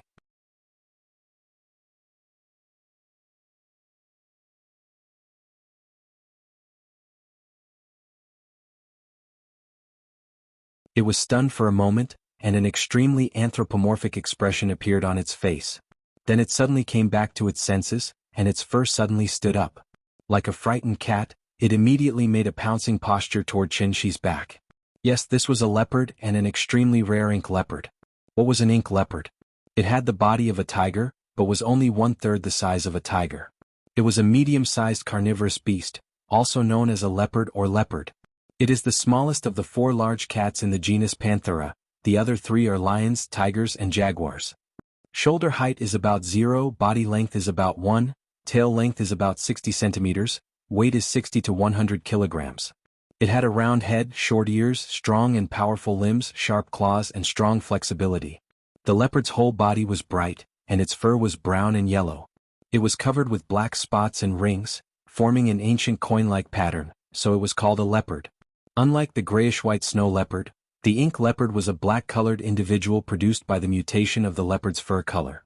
Its whole body was dark black and there were still copper spots on it. Therefore, this type of individual was often called an ink leopard. The leopard's physical strength was very strong, and its vision and smell were very sensitive. It was alert and it could swim and climb trees.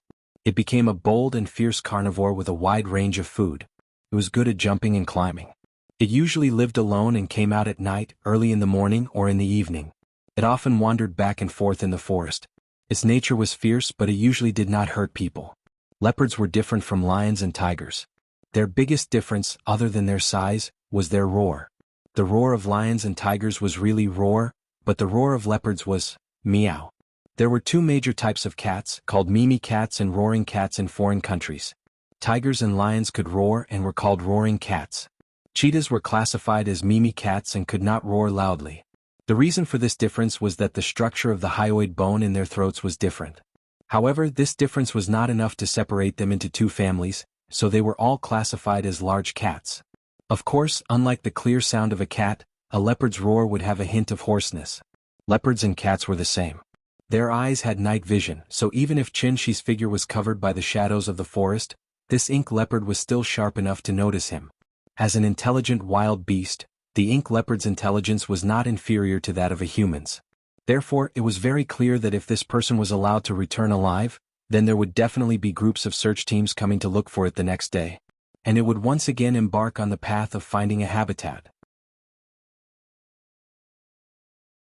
Therefore, almost without any hesitation, the ink leopard's muscles tightened, and then it suddenly pounced. Its body was like an eagle pecking at food, and it flew off the giant rock at an extremely fast speed, directly pouncing on Qinshi's back. However, just as it was about to pounce on the human figure, a hand strangely appeared in front of its eyes. The ink leopard was shocked. Before it could react, the hand directly grabbed its neck and then, like pinching a duck, it pinched its neck and hung it in the air. Monsters were different from humans. They did not learn so many mysterious and unpredictable spells. Their sharp fangs and claws were their most advantageous weapons, and their skin was their strongest defense. Even if they had intelligence, they would continue to temper and strengthen their bodies, and fight against immortal cultivators purely with their physical bodies. Therefore, when the ink leopard's neck was pinched, the sharp claws on its front legs immediately popped out, and viciously scratched at the human's arm. However, after its sharp claws scratched, the ink leopard was shocked to find that its indestructible claws could not even scratch the human skin. At this time, the force from the arm grew stronger, and the ink leopard's breathing became more and more difficult. It had just gained intelligence, but it was far from reaching the stage where it could not eat, drink, or breathe. Meow! The ink leopard struggled and let out a cry, and Qinshi saw a pleading expression on its face.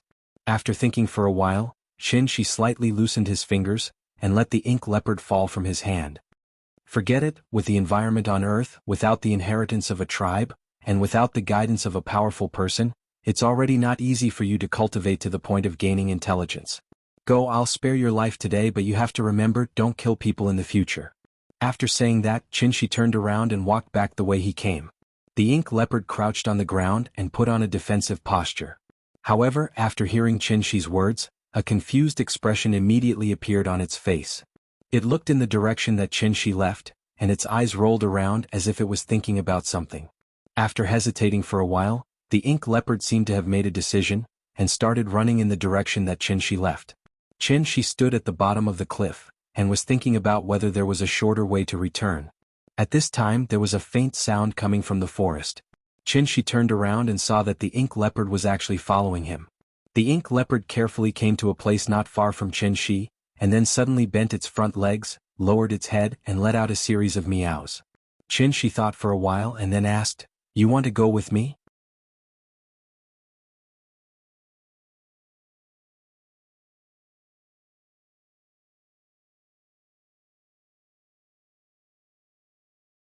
Chapter 59.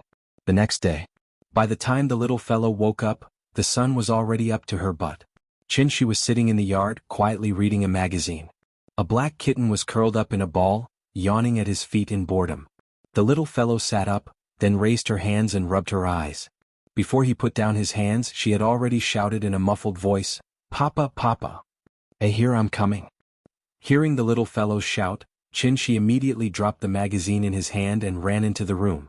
"Papa, carry me." The little fellow couldn't open her eyes. After glancing at Chin-shi through a slit, she stretched out her hands for him to carry her. "Okay, let's go. Papa will take you to wash your face." Chin-shi put his hand under the little fellow's armpit, lifted her up from the bed, and then carried her to wash up. After washing her face and brushing her teeth, the little fellow finally woke up. Perhaps it was because she had rested well last night, but she seemed to be in high spirits.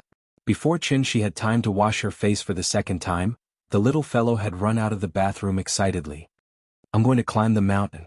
"Don't worry, eat first." Chin-shi quickly put down the towel and chased out. At this time, the little fellow suddenly exclaimed, "Kitty." The black cat was squatting at the door and watching.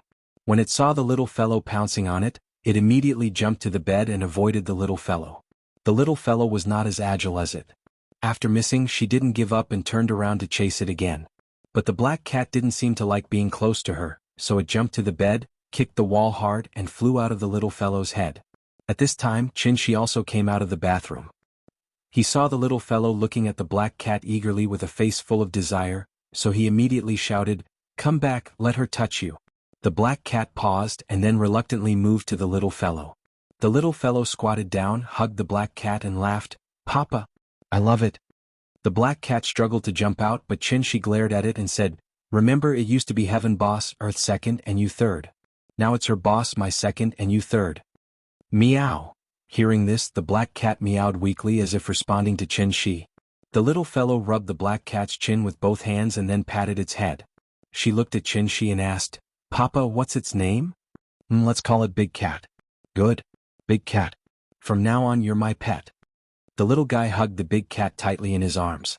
However, she did not notice that the black cat in her arms had actually rolled its eyes. Cats were cold by nature. They were the polar opposite of dogs. Therefore, Chin-shi thought for a moment and said to it, "You're also a cat, so I'll treat you as a cat for the time being. Nyin is still young. In the future, in addition to staying by her side to take care of her and protect her, you also have to play with her. You can only be happy when she's happy, understand?" Speaking of this, Chin-shi paused, thought for a moment and then added, "Don't be as arrogant as a cat. You have to be more enthusiastic and unrestrained like a dog, okay?" The big cat did not say a word and was silent for a long time. Chin-shi was a little dissatisfied. After giving it a fierce stare, he threatened, "You don't want to? Then I'll go find another dog to play with her." The big cat was frightened. Now that it had tasted the sweetness, of course, it was not willing to leave. Therefore, after thinking about it, it chose to compromise. Self-esteem was not important. Therefore, the big cat stuck out its tongue and licked the little fellow's little face a few times. Suddenly, the little fellow laughed loudly. Because they still had to climb the mountain, one day was obviously not enough, so Chin-shi could only renew the room. After lunch, the father and daughter took the cat and set off in a car. Although they were going to climb the mountain, in fact, the only one who was really climbing the mountain was Chin-shi. The little fellow sat in his arms, and the black cat sat in the little fellow's arms. This strange combination had attracted the attention of countless people along the way. One must know that the weight of a soldier during daily training was generally about 15 kilograms, and it would only reach 20 kilograms during intensive training. Chin-shi was still climbing the mountain. A 4-year-old child and a cat would weigh at least 20 kilograms, which completely met the standard of intensive training. Therefore, after walking for a while, Chin-shi felt that something was wrong. It was too eye-catching. But he could not put the little fellow down and let her walk on her own. Therefore, after thinking for a while, Chin-shi simply quickened his pace. Under the stunned expressions of the crowd of tourists, he quickly walked up the mountain. There were so many people here. As long as he got rid of the tourists below, the tourists above would naturally not know how far he had walked with the child. The little fellow was purely looking for novelty and had no special interest in the scenery, so Chin-shi directly took her to the cable car that went straight to Jinding. Hearing that they were going to take the cable car, the little fellow was very excited at first, but when she really got on, she felt a little scared. The cable car was different from the plane. Not to mention the small space the carriage kept shaking when it moved. The little fellow sat next to Chen Shi and hesitantly glanced at the woods below the cable car. She was immediately scared and got into Chen Shi's arms, then whispered, "Papa, how long do we have to sit?" "I don't want to sit."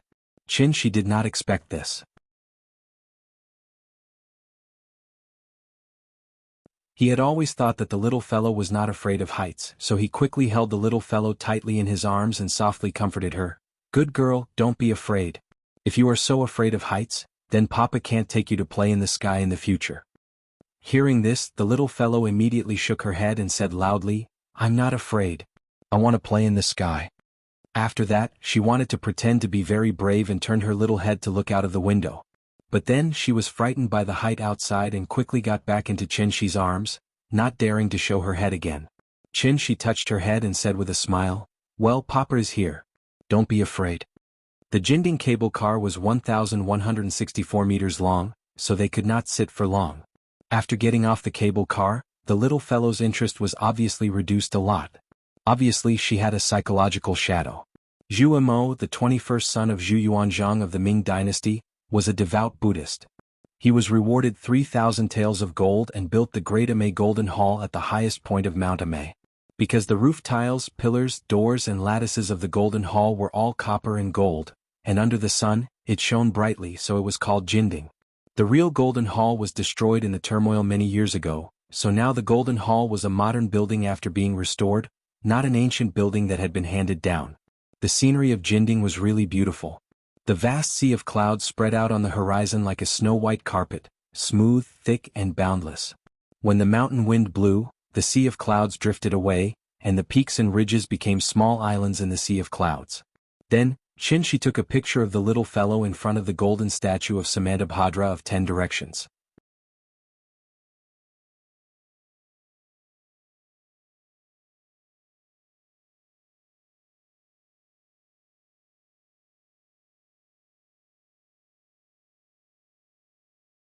So after thinking for a while, Aunt Zhang said solemnly, 8 million is too much. If you really want to give me a salary, then it's 200,000 for 4 years. Plus the 50,000 you gave me before, 25 is about enough. It's not easy for you to make money. Wait for me, I'll give you the card." After that, Aunt Zhang wanted to get up to get the card. Seeing this, Chen Shi immediately motioned for the little girl to come over. When Yin Yin crawled over, he picked up the little girl, then stood up and ran out of the house. As he ran, he said, "If you don't accept this money, then don't blame us for not coming back in the future." After he said that, the little girl immediately echoed, "Yes. I'm not coming back. I'm not coming back either." Aunt Zhang stood in the living room and saw that the two of them were so determined. After hesitating for a while, she could only sigh deeply and say, "You should know that I didn't take care of your child for the sake of money all these years." "I know." Chen Shi quickly interrupted Aunt Zhang and said hurriedly, "Since it's not a matter of money, then all the more you should accept it because it's not a salary, it's a filial piety of mine. 8 million isn't a lot. To tell you the truth, I earned a total of 5 million this time, and now I have more than 3 million left." Hearing this, Aunt Zhang looked at Chen Shi with a complicated expression. After a while, she sighed deeply and sat back down on the sofa. Parting is always in September. Memories are the sorrow of missing the green weeping willows and late autumn kissing my forehead in that rainy little town. I've never forgotten you, Chengdu Airport.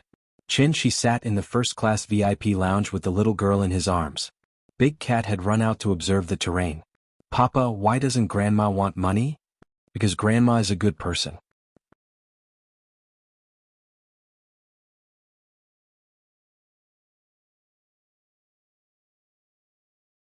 Chapter 61. Zhonghai. After getting off the plane, Chen Shi quickly walked out of the station with the little girl in his arms. The big cat was probably feeling a little uncomfortable because it kept struggling in the bag. Thinking about it, it would take at least 3 to 4 hours to fly from Rong City to Zhonghai. It had been locked in the bag the entire time, and even breathing was a little difficult. If Chen Shi hadn't released a trace of Zhen Yuan for it to refine, this guy would have already started to rebel because of the suffocation. So when they reached the exit, Chen Shi quickly let it out. As soon as the zipper was pulled open, the big cat eagerly got out of the bag. Then, it jumped to the ground and immediately shook its body like a dog. "Big cat, thank you for your hard work." The little girl held the big cat in her arms, and the big cat looked around curiously. At this time a familiar voice suddenly sounded. "Mr. Chen, you're back?" She looked in the direction of the voice and saw Ning Zhonghua suddenly coming out of the car next to him. He couldn't help but ask with some doubts, "Mr. Ning, what a coincidence." Hearing this, Ning Zhonghua smiled and said, "It's not a coincidence, I'm here to welcome you back." "Welcome me back? How do you know which flight I'm on?" "I have a friend who is an old leader of the airline company. The day you left, I had already said hello to him and asked him to inform me of your return. As soon as you got on the plane, I received the news and set off." Hearing this, She had to say helplessly, "Mr. Ning, we are old acquaintances. You don't have to be so polite." No, you are my savior and now you are old Zhang's savior. If you have any needs, of course I should be at your service. What kind of need is taking a taxi?" She was a little speechless. But since Ning Zhonghua was here, of course he couldn't refuse his kindness, so he got into Ning Zhonghua's car at his invitation. In fact, how could Shi not know what Ning Zhonghua was thinking? However, this wasn't a bad thing for Shi, so he naturally wouldn't reject people from thousands of miles away. After getting in the car, Shi asked about Zhang Jiada's recent situation. Ning Zhonghua immediately explained, "Thanks to you, old Zhang has recovered. However, maybe he still can't accept this fact in his heart, so he has been locking himself up at home.